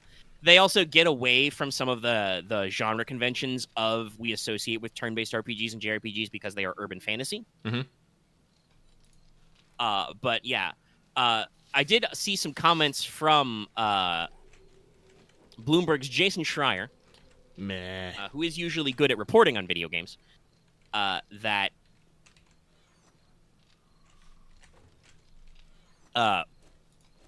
basically he posits a theory. He's got an article that the reason why Baldur's Gate 3 is the way it is so, like, what the people who would buy Baldur's Gate 3 want is that Larian Studios is not publicly traded. They are not beholden to shareholders. This means they don't have any pressure to release in a certain financial quarter. As I think we can generally agree is what kind of bollocksed up Cyberpunk's launch. Yep. Was that the shareholders and the executives really wanted that game to fucking come out, and it needed a little bit longer in the tank. I will still also say, though, that part of the reason why those guys were concerned is because the internet, you guys were cracking jokes every time they posted a delay. You made it a meme, and so they felt like they needed to release the fucking game so you would stop memeing on them. And then you were mad. You were mad when they released the game, even though every fucking time there was a delay, everybody was like, oh my god, just release the fucking game already. You can't have your cake and eat it too, okay? At least not that way. But, like, I do kind of agree that I think that, like, that does probably mean that they could build something that is more focused in its appeal to the target audience, right? Yeah. Like, I don't know if Activision could get away with bear sex. Somebody might object to that. But at the same time, and somebody in our Discord brought this up as well, that Baldur's Gate 3 is licensed, right? Like, it's based on D&D, it's based on D&D setting stuff. It has Mind Flayers, Illithids in it, which are a actual Wizards of the Coast property. You cannot just use those freely. This is why if you run into those guys in, like, JRPGs, they usually have to have very, very specific names. They got some wiggle room in there. Though it's not always perfect. As I think about, we did a Tamtar Deepcroft run the other day, and there's definitely a Mind Flayer at the end of that. It's okay, he sucks. He's a pushover. He's a big baby. Slap. Yeah, but like they did have to make some corporate agreements with Wizards of the Coast and Hasbro to make this game, and I'm sure that there were certain like amount of oversight to make sure they weren't damaging the IP or whatever. Especially when Wizards and Hasbro are very self-conscious about D&D's nature as an IP right now. They're trying very hard to make that like a thing, like a big, make it a big media branch, multimedia branch or whatever, a big intellectual property. So like, it's not a perfect excuse, but I think it does, like lend to the idea of how they were able to kind of make it that way. But yeah, I don't know. Like, I think the game is cool, but also, like, a lot of people are fucking weird. People are fucking weird. I'm just gonna say that in general about y'all. It's true. Oh, speaking of Final Fantasy games and RPGs on PS Plus, I believe it was last week, but for a while, several people have recommended World of Final Fantasy to us. Yeah. That is free on PS Plus. Oh, that is? The base PS4 version is. You still would have to pay because there was a like Switch updated re-release later. Called Ultima Maxima or something, or Maximum Maxima Edition. That is still a $15 DLC, but the base PS4 version that originally released is free as part of their Final Fantasy, collection they have. I might have to go get that. Yeah, I'm willing to check it out. I've been busy with other stuff, but I was just, I occasionally take a browse through games that are on PS Plus for free in case there's just anything that leaps out to me. They got a lot of shit there. So it's still a very solid investment, but yeah, it's just something I saw. I'm like, oh, I need. Also, you can get the re-release of you can get a port of Final Fantasy IX. You can get the remaster of 8. You can get the regular version of 7 and remake that way.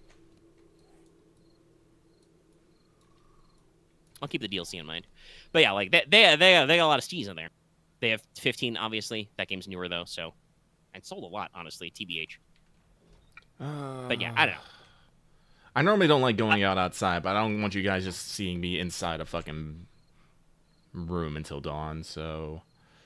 nothing Can you sleep through the night? Cannot. Yeah, no, when me and Law got to this point, it's like, time to pull up YouTube videos! Oh yeah, definitely. But it's not like super dark, it's just, bad visibility. And going inside buildings is a death trap almost. Yeah. I mean, I don't know if it's still true, but I'm pretty sure it was true before. Aren't zombies, like, faster at night in 7 days? They can be. I think I dumbed them down. Because I haven't played this game in a while. But I guess I'll go searching around for stuff. Search for stuff. But yeah, lots of games still coming out. Lots of, key stuff in there. Like I said, Baldur's Gate 3 still gripped everybody. A lot of love and work put into it. I included an image of the Shadowheart and the thumb because people be talking about it all over my Twitter. People love Shadowheart. Yes.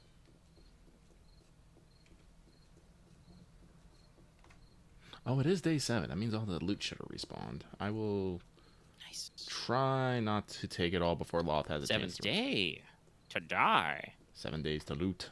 Ha ha ha ha ha ha ha. But yeah. 16 isn't the only Final Fantasy we've been playing. 14's gearing up for some spicy stuff. Yep. They're celebrating their 10th anniversary this year and have been kicking off a variety of little events to do so. They've been having a lot of sweepstakes on Twitters, giveaways, collabs, and coming up... As always, by the way, 14's collabs astound me. They're collabing with Vogue Japan. I think they're going to do they're doing a sweepstake to like look for players with good glams in Japan. Cray.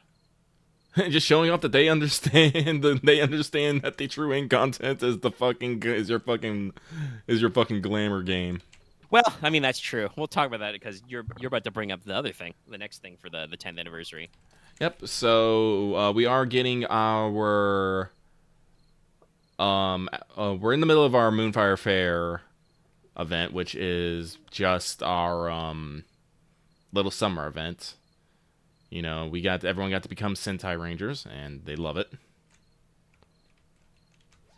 Hang on one Yeah, sec. the Phoenix Ranger outfit is one of the more versatile glam options I've seen in a while. Not only are there a variety of colors, and it does account for stuff like ears and horns, but somebody posted this in our public, FF14 chat.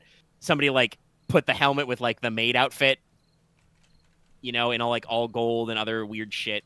What was it the other night? Yeah, I think it was during Alliance raids. There was a guy who was like the Sentai suit, but the toad head, It was good. the frog head. Yeah, like very flexible, especially considering some of the seasonal stuff has been more like just normal clothes. But to celebrate our 10th year, we're having the Rising event. The Rising event is basically just the yearly, hey, thank you for playing Final Fantasy XIV event.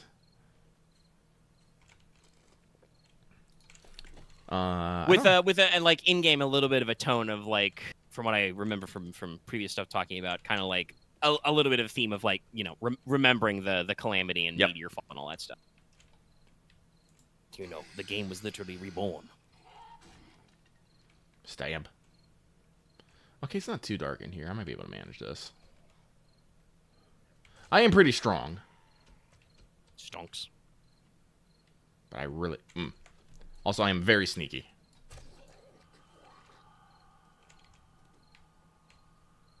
This is the important But also bit. with though we should say the Rising also already looking like it's going to be a pretty cool event this year because they're giving away a mount. Yeah, you're getting the Resin Phoenix. Looks real neato.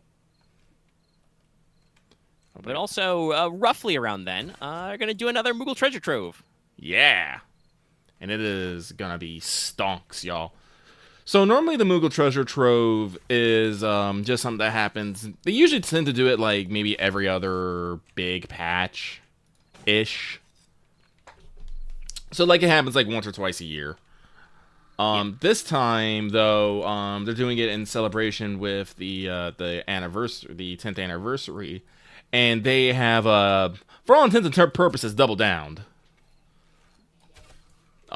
Yep. They have a lot more items in there than usual, and a lot more ways to get the tombstones that you need to get said items.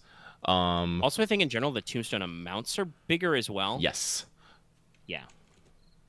And the time frame is also pretty broad. It's going to be from the 27th, the Sunday. Technically, the midnight on that Sunday. So it'll be, decent amount of time there, Pacific time. And just generally will last until whenever patch 6.5 hits. We do know whatever that is. That will be October. Yeah. So basically the entire month of September, at least, you're going to have this open in there. There's a little special icon. They're going to have a little, 10 with the 0 being the meteor symbol. That'll appear next to stuff. And yeah, I've got the list pulled up to look at, and let's see objectives. Definitely seems like the thing, like obviously they did have some like stuff available to lower level players or newer players to get tombstones from the last one that happened this year, but a lot of it also seemed geared towards higher level content. These are a lot more spread out. Whomst? Like there's you can get 14 Moogle stones from basically I think it's all of the it might be all of the climax raids for each level block, 60, 70, 80, 90, and also for Praetorium. Yeah, just because of unskippable cutscenes. But yeah, there's 12 for one block of raids, 10 for another block in the raids. 6 or 10 for certain PvP objectives, but basically all of the big Frontlines maps and Hidden Gorge for Rival Wings. A fuck ton of higher level dungeons will give you 8. Also, the Unreal version of Containment Bay Z1T9. Don't know what that's like, but sounds unreal. Sounds about right. Cash Room is also 8. You do get 6 for for lower level stuff. Porta Decumana, and then all of the Crystal Tower raids are 6. You'll get 4 if you do the high level circle raids currently for Endwalker stuff. So like you'll still get some stuff in your normal grind. It seems like for gear. But I do kind of find it interesting that, like I said, I don't know which circles exactly you guys are doing yourselves, right? For your current end game gear. Ow, Bonk. my mic arm. With my finky. That's why I said ow. But like, I do appreciate that. While on the one hand they do include these Moogle stones for when you're doing this, grind, it is like on the lower end of the currency, right? Like it does definitely seem like they want you to get out there and do some different stuff. A lot of people in the community are already joking because of the like level 60, 70, and 80 raids that are with these higher tombstone rewards. They were like, you will play other raids than Crystal Tower. It's sort of true, yeah. I mean, yeah, I'm pretty sure whenever we've done raids, it's still just Crystal Tower Alliance stuff mostly.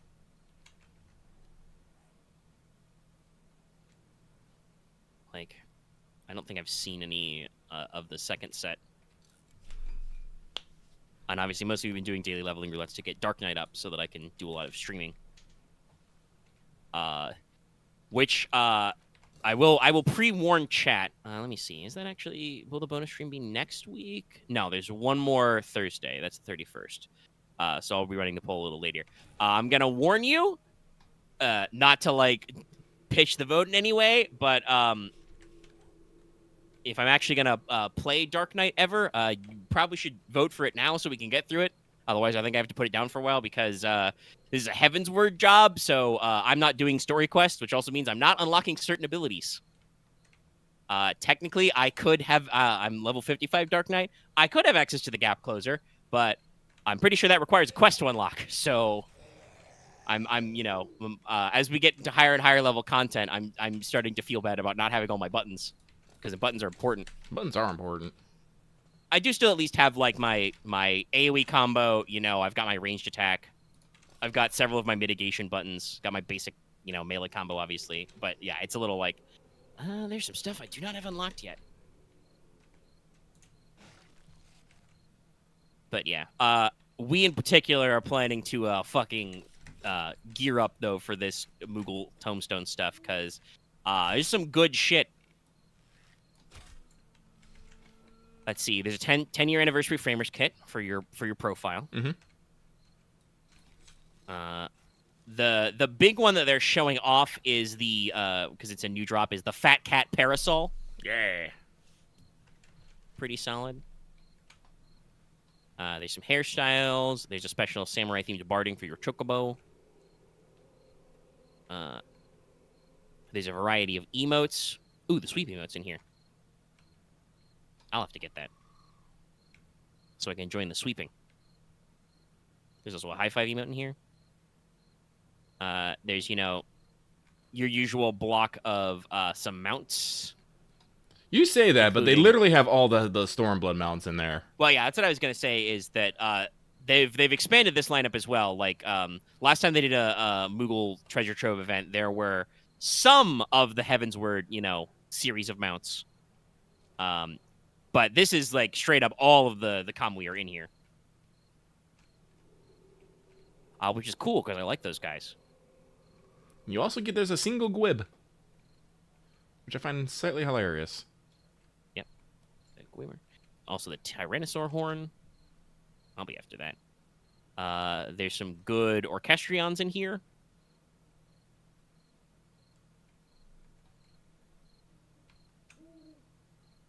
There's, minions and shit. There's Loth's famous Toad suit is in here. I'm gonna have to get that so I don't have to do the boss. I think it's like Archetype, Archetype. Yeah. I'll definitely try that. The actual Fat Cat minions in here also. It's important. Like a treasure box minion. Since I've started doing like glamour plates and stuff, I'm very interested that they have a lot of these little earrings for cheap. Mm-hmm. For just like one, you can get, Gaboo earring, Gaboo. Dodo earrings, Goblin earring. Goblin. Cactar and Bomb Earrings, and I'm like, oh, that's neato. It's like a lot of good shit. They do have a lot of tomestones. Some of the stuff is expensive. The biggest items are 100. So let's see. If you're doing that, it's not going to be an even number, but if I say 100 divided by 14, 7.14, so probably 8-ish runs. 8 Praetoriums to get a Fat Cat Parasol. Plus or minus some other bullshit. Well, this is what we're planning on maybe, like, trying to set us up with, like, all blue mages so we can just run the most unhinged shit that we can think of. Yeah. We were literally planning it the other day as we were grabbing me some even more blue mage spells. Like generally it was our pro strat last Moogle Tombstone event was do Praetorium because it's the actual gameplay parts are pretty short. Yeah. They're pretty straightforward. Also it's only level 50, so always somebody has, classes that are good for that, when I was still leveling up and some of our other new people were coming in, there were still plenty of people who could do it because it's main story. It's mostly just, the cutscenes. But, we discussed the strategy that you've reckoned, and I think most of us agree, that an all-blue mage group, because it does specifically say, I double-checked for this because you were wondering, and I found it in the list, it does say that you will still earn them if you are unrestricted, which allows you to blue mage, if level sync is on. So long as we level sync down to 50, we can still do it as all blue mage. Because blue mages can punch above their level limit, basically. Because, a lot of their stuff is just inherent to their spells. And definitely, we've already started labbing out the streamlining. Like, there's a handful of mob pulls you can do. And you can do some big pulls in there, and then you just hit those guys with, voice, ultra vibe, freeze them and vibe them. And honestly, if you've got 4 blue mages who have that combo accessible, you can do that, 4 times in rapid succession. That should basically pinch out most of the rough stuff, and then there's, like a little almost on rails shooter segment, and then there's just some bosses. Just some bosses. They're pretty normal. Just make sure everybody's got some heals. Make sure you've got somebody has a revive just in case. Honestly, with 4 blue mages with White Wind, you really don't need to worry about that. Somebody will probably need to, mimicry tank and set up tanking stuff, just so that we're not pulling random aggro. But otherwise, yeah, no, it should be pretty cool. And I'm interested in seeing all this, blue mage stuff, pay off this way, right? Yeah. Because we've been bluing out for a while, but we haven't really, other than occasionally like fishing some trials and stuff for skills, we haven't really done a lot as a group, as an FC and friends, as blue.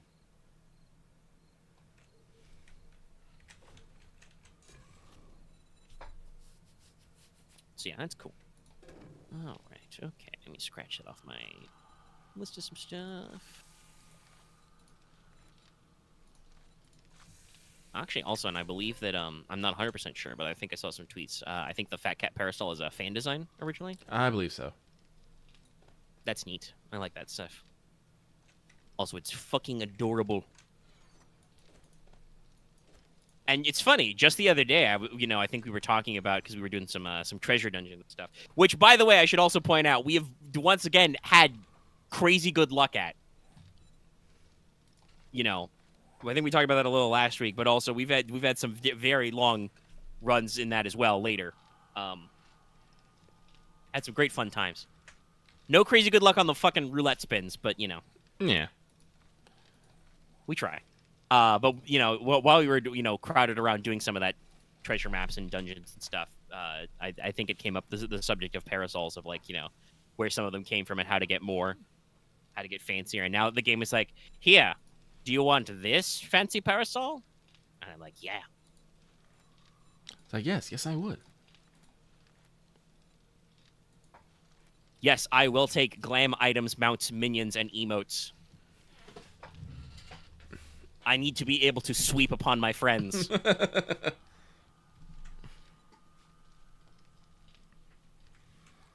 Get swept on. Hell, I'll probably boot up. I've been in a real 14 mood. I'll probably boot it up after this.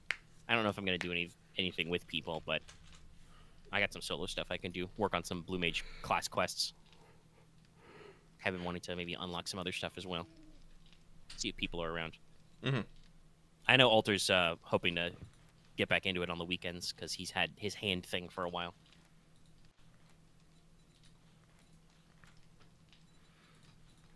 But yeah, 14 was cool.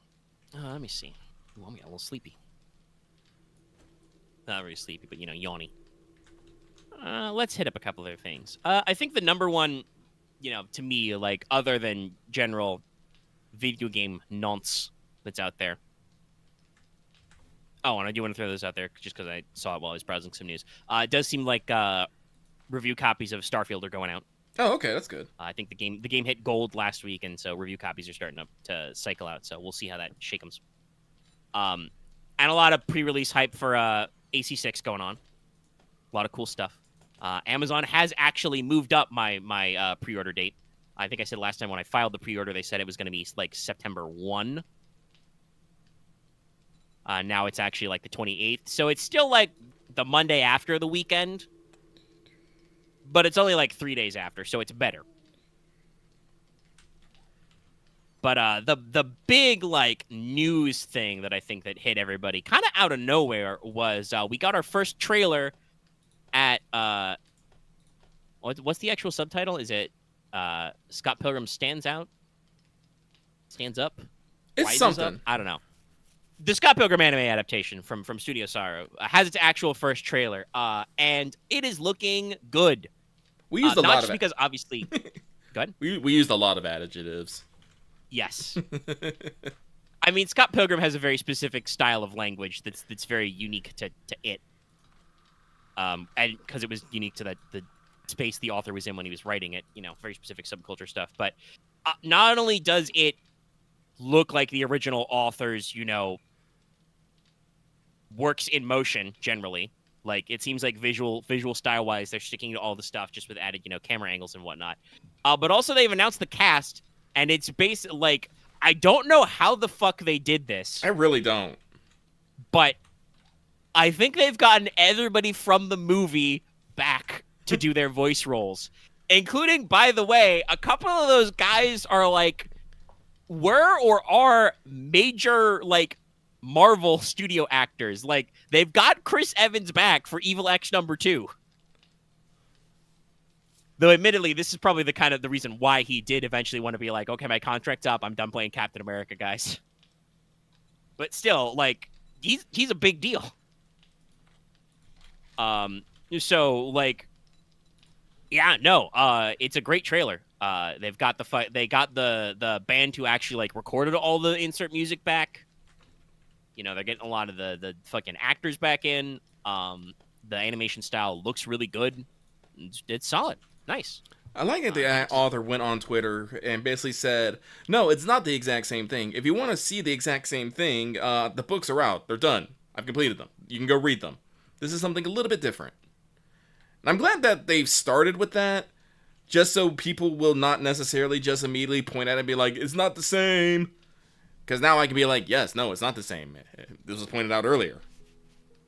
Maybe. Yeah, I do appreciate them going for like, yes, no. The author is like, hey, I was consulted on this. I'm part of the writing. It's not an It's not a straight 1-to-1 adaptation. There will be adjustments, and we'll see what those are. Because as usual, on kind of a funnier and slightly ironic note, some people have instantly remembered that a lot of the characters in Scott Pilgrim are not good people. The story starts Scott is kind of a scumbag. Yep. The point of the story is that Scott Pilgrim needs to figure out he's kind of a scumbag and like work his way out of there. And it takes him a while. So yeah, like that's going to be interesting to see how people are going to go over, because like people already were like, Scott, you're a terrible scumbag for dating a 17-year-old. What the fuck is wrong with you? But like I feel like that style of discourse has only gotten like more loud in our pop culture over the past few years. So much so that to the point where the word grooming has lost all fucking meaning. Like, obviously, I understand, what grooming is and how it works, but also people will literally say anything is grooming for just political PowerPoints. PPP. It's just like how, calling people pedophiles on the internet was a thing, and then it was like, now we had to find a new way because you fucking wore that word out. And it's just how it is sometimes. People will just take a word, run it into the fucking ground. But yeah, I'm excited because, like I said, I've always, obviously the movie was really cool, but also I've read all the comics before, and they're like really interesting, very well done.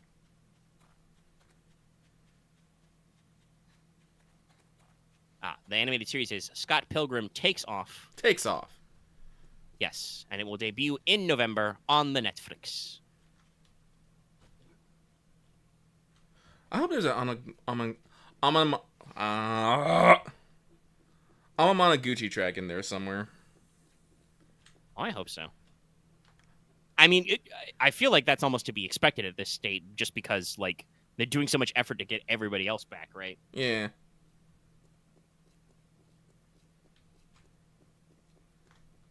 But yeah, it's gonna be cool. It is gonna be cool. I'm excited for this.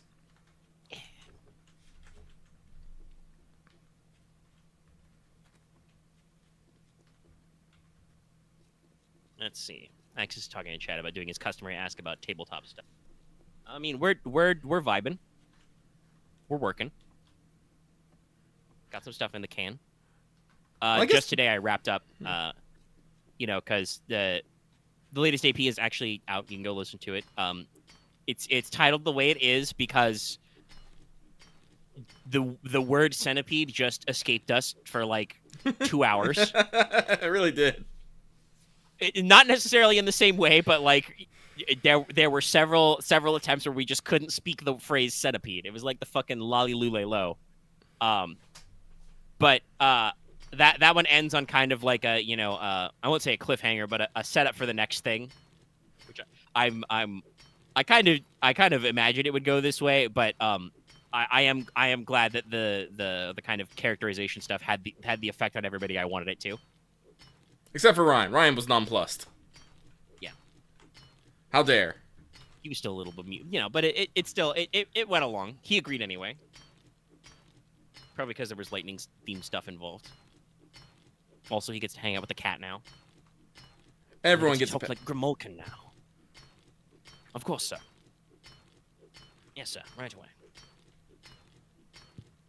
Who, like I said, it just so happened that a lot of stuff I've been sitting on happened to come around in the Sapphire Isle. And even more stuff can come around as we keep going. But when we kind of left that off, we're in kind of, the travel zone. Mm-hmm. You guys got a place you need to go, so you got to go there, and there's some stuff to talk about, so that'll probably be where it kicks off. There's some more characterization stuff, I think, to cover, because we didn't cover everything, because I appreciate you guys' role-playing work. And I feel like after probably like a month ago now, but I did kind of comment something about how there were sometimes role-playing segments that were, nice and neat, but didn't really go anywhere. Yeah. I do kind of feel like a lot of the role-playing that has been happening since I said that has almost always been with stronger purpose. Yeah. Like, characters usually have these asides where they're like, oh, wait, hold up. I want to talk to everybody about something, right? Yeah. Like, not just kind of, like, filling out your ambient dialogue, but, like, actually, like, discussing stuff. And I'm like, ooh, this is good. I am not one of those GMs who is like always trying to be involved. I actually like it when I can just kind of like sit back and be like, all right, they're doing a thing, cool. All right, I can like actually relax for a minute and just listen. Yes, Hat Cat. And I think we've got some more of that because while I do appreciate that, last session I did have to like not quite but a little bit rush you through a few things just because I was like, okay, I got something I want to end on that involves a decision I need you guys to make. Just in case, and then you followed the plan anyway, but I didn't know that for sure, so I had to like get it in there. So got some stuff going on, so that's good to see some more of that there. You guys got some crafting. You'll probably want to do some talking. I appreciate, Lucky, that you as a player and also probably Porter as a character are like, I don't want to assume that the Heavenly Maidens will just taxi us wherever the fuck we want to go. Like, I appreciate that. They have been pretty agreeable before. Yeah. And spoilers for this conversation that will happen tomorrow. Because in my mind, I always kind of wanted you to head south towards Ombre first. That's kind of where my first ideas came from, and then I kind of was like, oh yeah, Longu stuff and North stuff later. I think I already said way earlier. Obviously, we don't always do Gensakai like all the time. We take breaks. Sometimes we take weeks off, so you guys may not remember this exactly, but I'm pretty sure I implied earlier that south was generally the direction they were going to head naturally anyway. I do not remember. So you probably will not find a lot of fight about that when you bring it up, but you do have to actually like mention it to them. Yeah. Because last time you talked, you were like, "Hey, can you guys get us not all the way, but can you guys like get us started on our journey to Longu?" So, this is probably gonna involve a conversation about meeting a true Drake. yeah. So just like, plans has changed. Well, luckily while in general the Heavenly Maidens kind of have a similar vibe to the Travelers, in that they kind of seem to do things generally democratically. Captain Pepper is definitely one of the major brains of that operation, and she's a Mountain Clan dwarf originally, so she would absolutely be like, "Oh, a dragon, okay, all right, okay, I see how it is, all right." If we're gonna talk about Genzakai, actually, Loud thundery. Oh, sorry, I slipped there a little. I was actually very I think fighting with Grandpa is the first time, like, really enough, I almost never do mounted combat in any of my tabletop games, like, ever. Like, I don't... Honestly, it's kind of a pain in the ass sometimes. Yeah. So Porter riding on the back of Grandpa, and I was just all like, wow, this actually works surprisingly well. Yeah, as usual, Genesis really operates by like the way the fandom usually calls it, like the people I've seen discuss it, the kind of the KISS principle, keep it simple, stupid. Mm-hmm. Like, we try to find what's the most like efficient and straightforward way we can do things most of the time. Not all the time. Game rules can get a little weird, but like generally it's just like, do we need a whole huge complex grappling system? No. We'll give you some like knockdown on your basic bitch unarmed attack, and we'll give you some talents if you want to do weird martial arts shit. Okay, we're done. Mounting is very similar. It's like, okay, you're on a mount. While you're mounted, we include some like basic bitch combat modifiers because you're up high and enemies are usually down low. And then it's just like, all right, so you want your mount to move? You spend your maneuver to command your mount. If your mount's trained for combat, it then takes its action and maneuver. Or 2 maneuvers to move or whatever. It's like, okay, cool, you can move. That's it.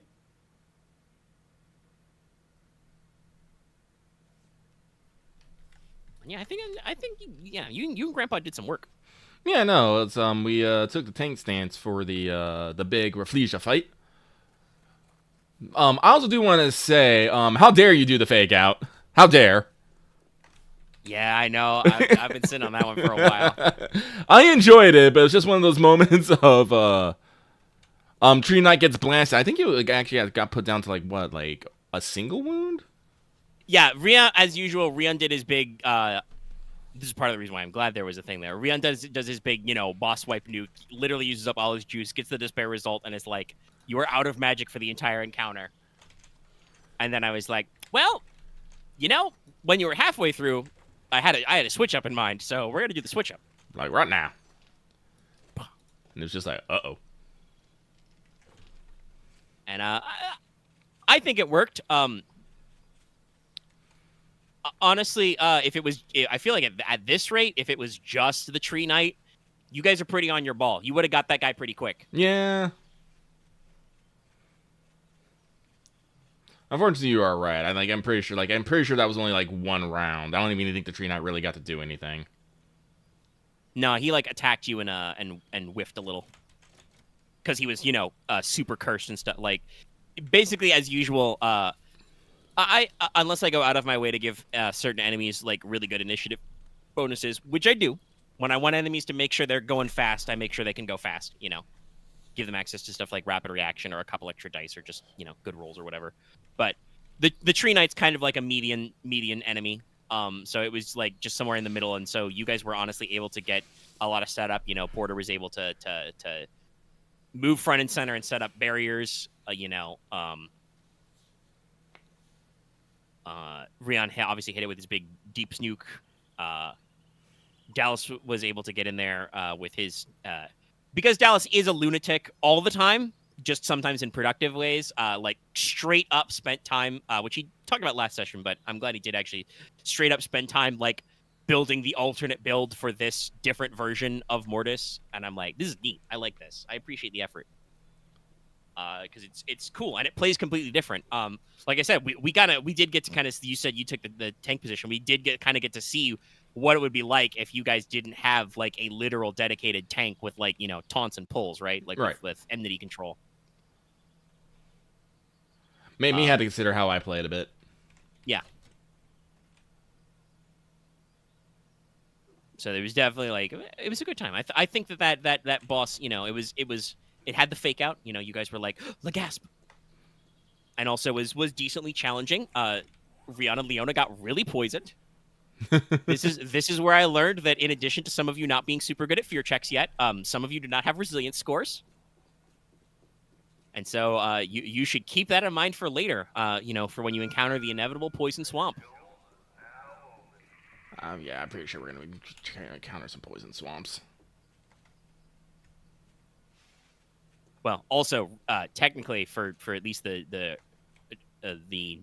not too distant future, you are going to a desert. A very Ombre is located like at the northernmost tip of the Salt Lands, which is, you know, a rocky, hard salt pan type desert.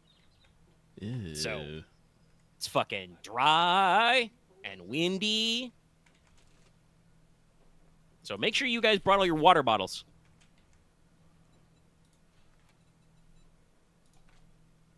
Because you guys don't really know, other than just vaguely around Ombre, where you're going to go. So make sure to be prepped. But that's, you know, you guys are going to have a few days to craft and think and, you know, have time to stock up on shit beforehand.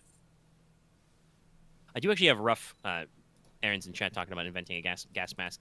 There is actually, I don't know what it's called. It's like a breather or a mining mask or something. There is something in the Dwarf special items because, you know, they mine underground. So there's at least a baseline that you could, you know, use to build something for yourself.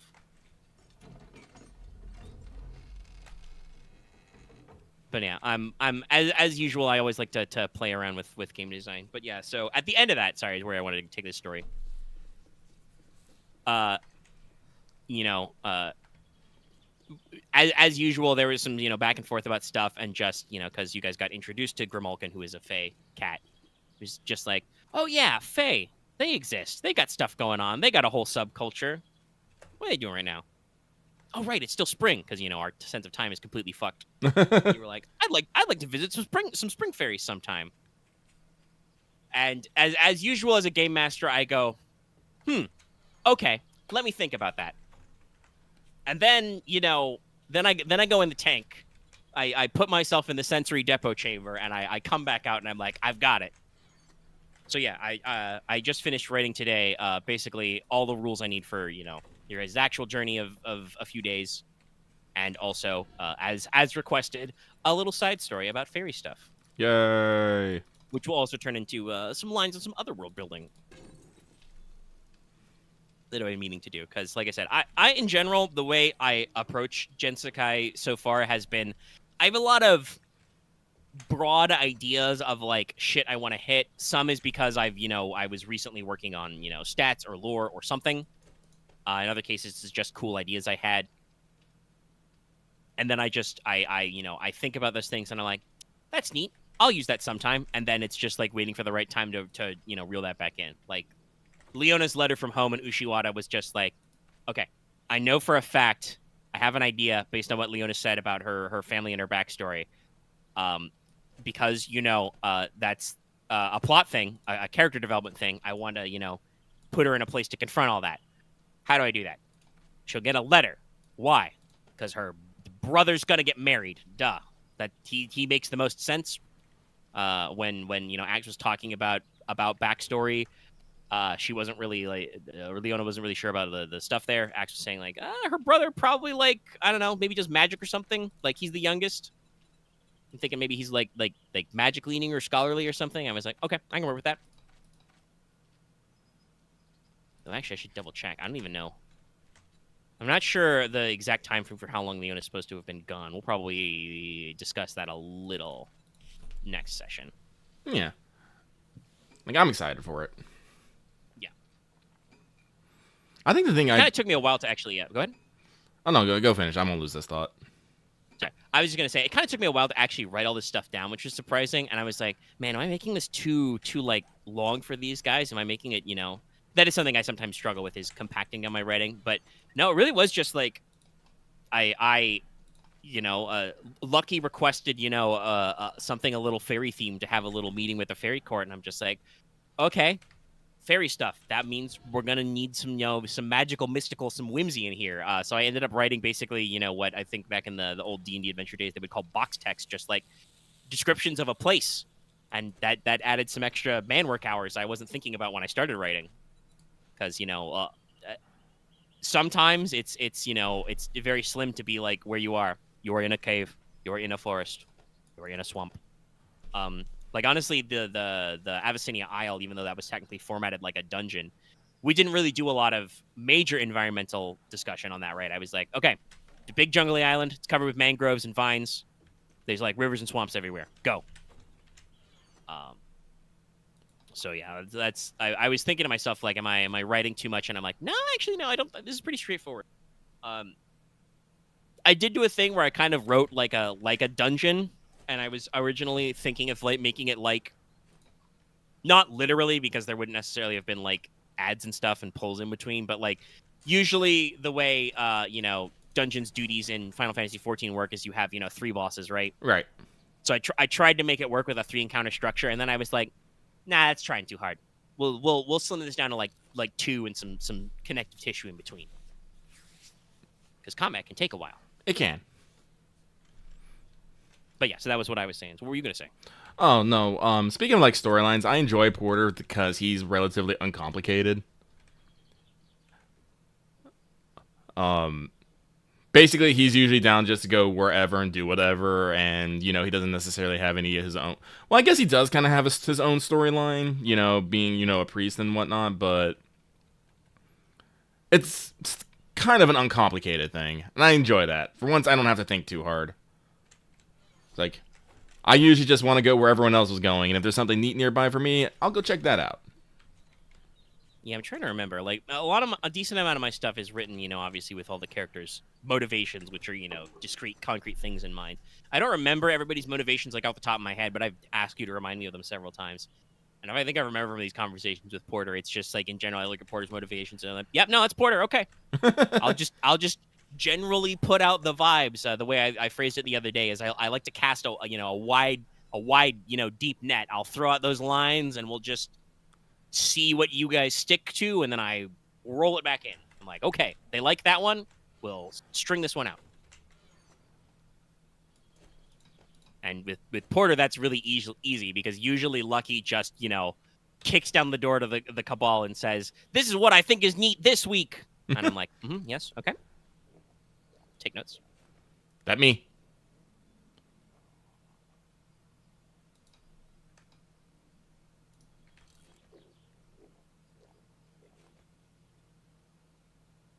All right.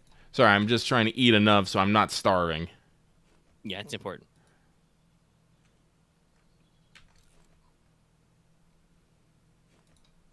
Yeah, I was just thinking back to technically the most recent time that happened. Earlier this week, you were just, we're obviously because I got rules for this. There'll probably be some base building, some home base type stuff somewhere involved in our stratagem. But you've had some questions back and forth on that, and you brought up later thinking about like the way fairy courts are and stuff, like, which is like, can I just have like a hidden sanctum or something somewhere? Mm-hmm. Just like, yeah, probably. We when the home base question came up, I think that was somewhere vague in the option.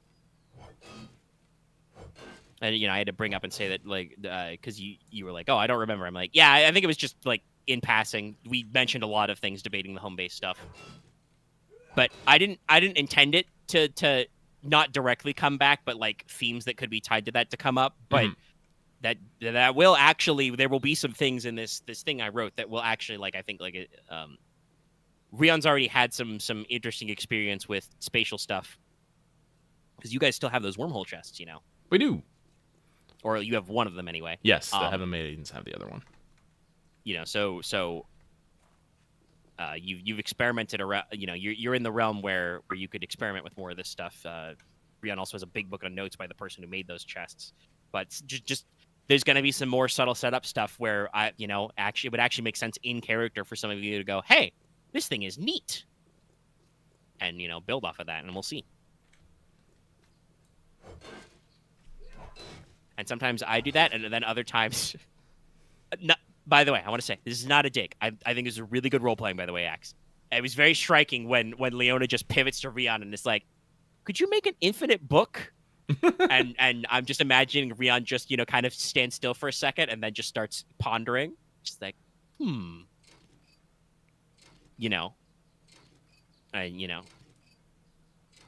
as the GM, I like to chime in and be like, not literally, but functionally, we could make that work. Also, yeah, I think that's a good bring up there, Axe. I don't think of Porter as the protagonist. I think the Travelers are intentionally very much an ensemble cast. Oh yeah, no. To the point where you guys are ensembling with NPCs. I do consider which I greatly appreciate. I do consider myself the Foundation, though. Yeah, no. Porter is definitely the emotional rock of the team. You are the heart. Whenever people are off doing weird shit or being down on themselves or whatever, Porter's just like, now hold on a minute. Don't be like that. So it's all gonna be fine. Like I said, no, we're definitely an ensemble cast. I think Porter's actually straight up said he is not the protagonist of this story. He is merely a bystander. I think I've literally said that at some point. Yes, I'm pretty sure that is a line you have said. But no, that's what I'm talking about saying. I like being the side character. I am here to assist everyone in achieving their dreams. And I'm just trying to do it. I'm just trying to have a good time while doing it. Yeah, no, I'm like, when I think about it, no, I really can't think of anyone necessarily having any more pro tag power. Everyone is pretty unique. Like, you have Ryan and his whole deal with the Red Tower and his, obsessions with outsiders and just, the phenomenal cosmic power he wields and the powers that have taken interest in him.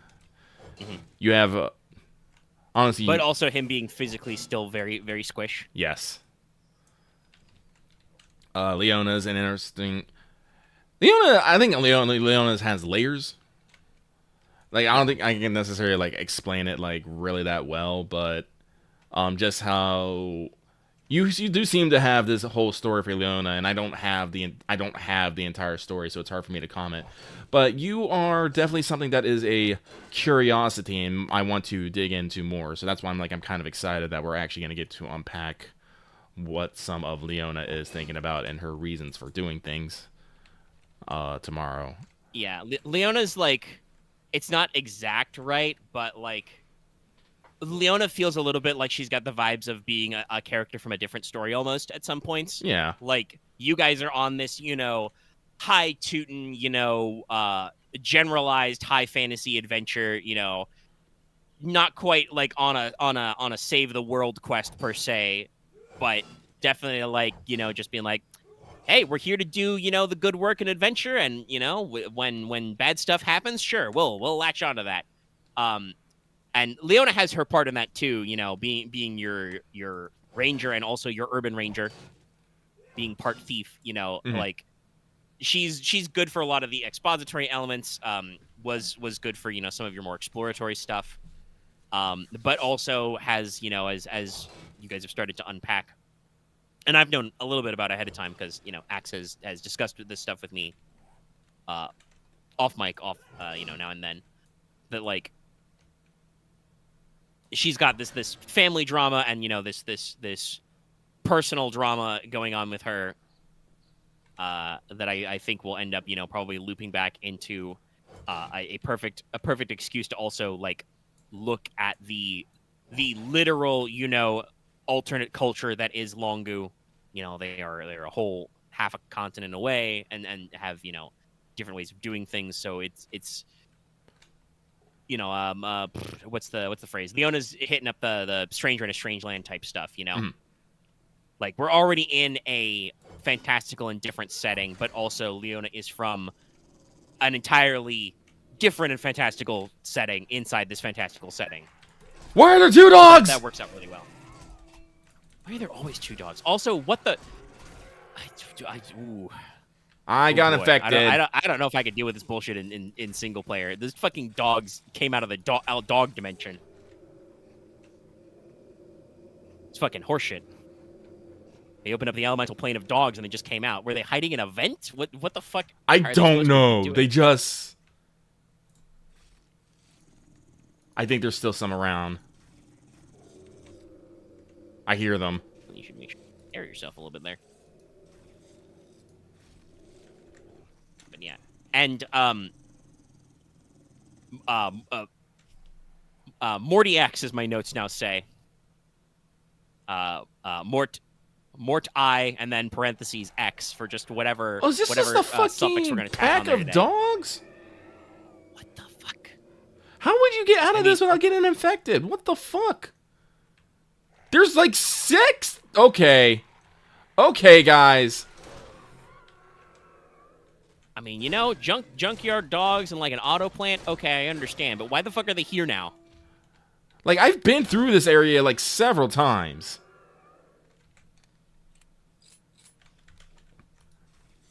Just fucking, player character sensitive tripwires on all the fucking boxes. Bullshit. But yeah, like Morty is like got very strongly this own thing of like working with all these different stuff and these literal like different stories coming together through one person and doing a lot of stuff. And it kind of plays into Dallas's own kind of chaotic nature as a player. Dallas just does like to just do stuff, for better or worse. I can't ever say that I think that Dallas has a indecisiveness problem, which I do appreciate. Players can sometimes sit on something for a while, and Dallas will not do that. No. That doesn't always lead to a good outcome, but it leads to an outcome at least. It's true, yeah. And as I say, for better or worse, like it's you don't ever have to worry about Dallas sitting on his hands. We will get positive motion. But yeah, so like there's a whole lot of stuff there, and there's a lot of weird shit going on. And I think it's going to be very funny depending on like which Mortis, which member of the Legion shows up where to certain plot points to be funny. Because like I've had some ideas for tying all of the backstory stuff. Because like I said, I've had all your motivations for a long time to like work in here, and it's going to be funny to see this balance back and forth with like NPCs' ideas that Dallas has suggested to me and wants to see, and my own ideas for that. Spoilers.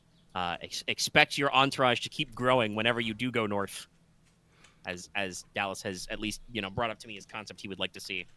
Well, I am planning on.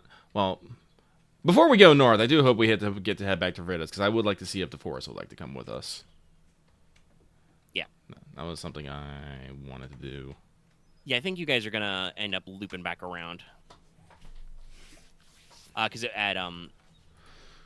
at some point, you had expressed a few of you had expressed an interest in going to Rosa as well. Which one's Rosa? The City of Swords and Wits. But that's kind of on the land-wise. That's on the other side of the peninsula, off the Great Bay. So you've been close a couple of times, but haven't quite gone through there. So I'm thinking if you guys want to make that trip, you might end up looping back through there. There's also I remember. I think it starts with another V. Damn you, Latin and Italian. Valeto? So no. Yeah, Valeto. Yeah. It was Valeto. Okay. Yeah, it was Valeto. Yeah. You guys had said a couple of times of maybe going through there, especially once Mortis was carried a little bit of his Batmaning. to actually pop in and see. For We instance, did, Captain Peppers mentioned she has like relatives there and stuff. we did kind of cure Dallas of his Batman, didn't we? Huh. Yeah, all it took was you interacted with one Thieves Guild NPC who wasn't an asshole to you. Which, to be fair, the first one you interact with was an asshole to you. Very much so, yes. But yeah, so like there was some back and forths there that worked out. So yeah, there's a couple places in the Police League you guys could sweep through, either going all the way north or all the way east.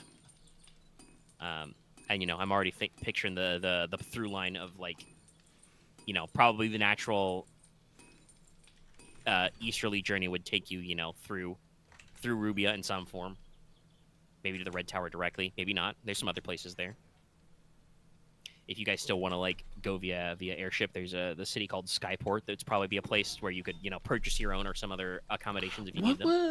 Where was the giant city? The giant city? Voladora Isle. That is in the middle of the Great Bay. You guys could also swing back on that one. Well, yeah, because like I said, like I have a standing invitation there. It's just I just geographically it's like I don't know where it is. I think I managed to put it on. I made a little mini map of the Police League a while ago. I think Voladora was on that one. Let me double check. I need to look at that map again, honestly.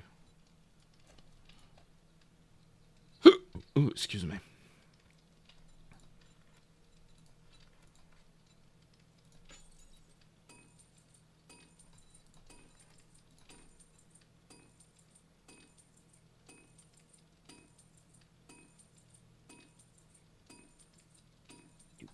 Open it up. Yeah.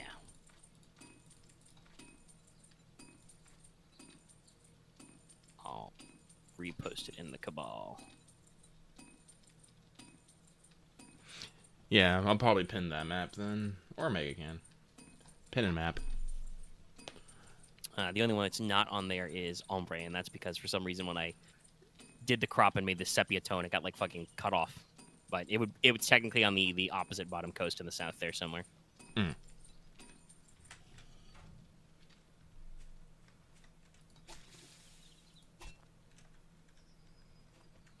I need a shovel. Shovel. There it is. Yoink. Righto.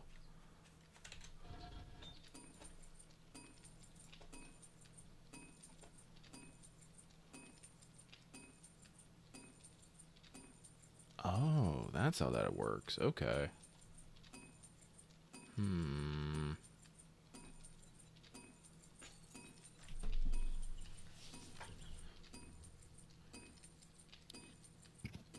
But all right, okay. Decent chunk of the tabletopping.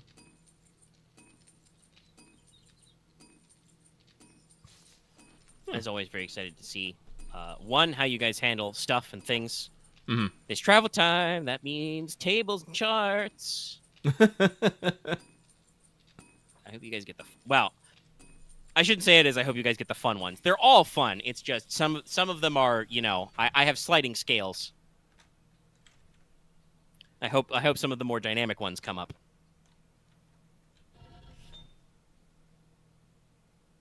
But as usual, I've tried to continue to keep designing interesting encounters, areas, stuff like that.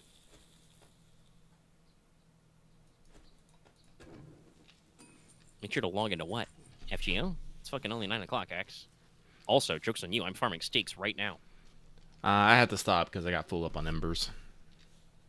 Fair enough. It's a fair cop. It's a fair cop. I literally grailed a couple units during the lotto because I had so many fucking embers. And we had double suck. We still have double suck. Yeah, they renewed it immediately. It's powerful. It'll be a shame when it's gone. It will be. But, like I said, I'm sorry for Gensakai. You have been plunking away at rain here and there. Like, I do pop in on the document every once in a while. Yeah. Continue to be excited. And people can now understand what's up because the session 0 did get posted. Mm-hmm. The full version is fucking 5 hours long. Someone did request the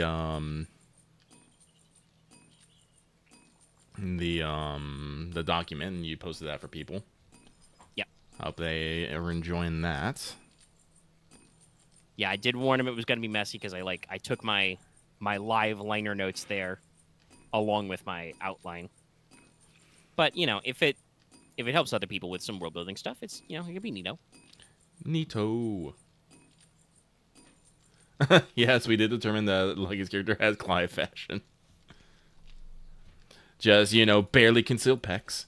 I've been working on my on Enos's characterizations. I still haven't got the voice down pat yet though, so I am slightly upset about that.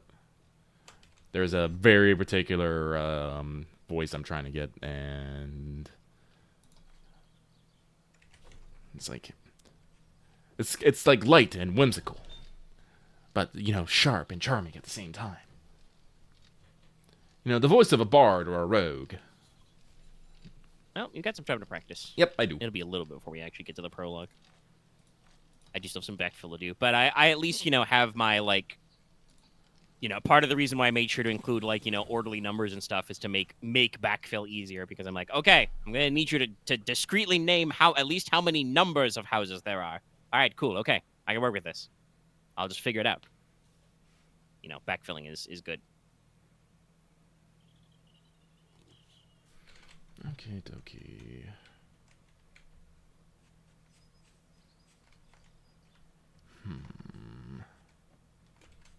All right, but is there anything else you would like to bring up on the what's the up? You know what? Nah, I don't think so. All right. I think I've hit off most of my topics. Like I said, I've started Lost Judgment, but I'm still very early. I mean, I will say I think they've done some cleaner stuff to make the gameplay a little tighter, which I like. Always like those improvements. Mm-hmm. Snake style is very funny. You got your normal styles, and they're like, all right, okay, we need to come up for a way for Yagami to beat up kids without beating up kids. Too bad, I still beat up those kids. Oh, I mean, no, some of those kids deserve it, but I like the idea of this. We will merely scare the shit out of these kids so they run away. Or pass out. Yeah, or pass out. I'm like, all right, cool. Cash money. Let's go. I got a skateboard. So I'll probably, chip on that off and on. There's also a new Yu-Gi-Oh! Master Duel event I'm trying to grind out. As usual, need those sweet gems. Build more decks. Have more fun. More decks, more problems. It is a little like that. I'm still not perfectly happy about how the gem and the dust economy works. Especially when some brand new decks are half ultras and super rares. It's like, all right, guys, thanks. It can't be, they can't be normals or rares, which I have literally 2,000 crafting dusts, and it only takes 30 to craft one copy of a card, because Master Duel does have a handy feature where you can just be dismantle all extra cards, because you can only put 3 copies in a deck ever, so you only ever need 3 of anything. So it's just yeah, eat them. All right, okay. But with nothing else in there, we can probably wrap up. We had a solid 2.5 hour shows. Yeah. I'm feeling I could use probably a little snackish, get a little peckish. Mm-hmm. Go about some business. Tomorrow we'll be, back with more Gensakai. Hope we'll record it. I don't know when we'll be posting it exactly. Hopefully Lucky will not get any heat exhaustion during the weekend, so we can get back to our regular Monday streaming. Yeah, no. I will not be going as ham this weekend.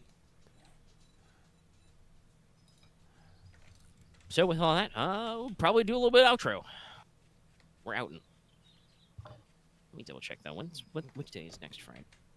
Okay, so AC6 is released that day, so that 25th is Friday. So we'll probably have, news on...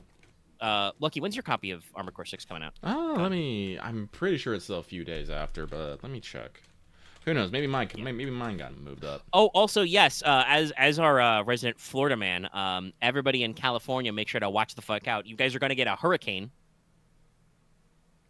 That'll be pretty wild. Make sure to avoid low-lying areas, especially if they're very dry. Remember that we have a National Hurricane Center at NOAA, so you can just fucking look it up.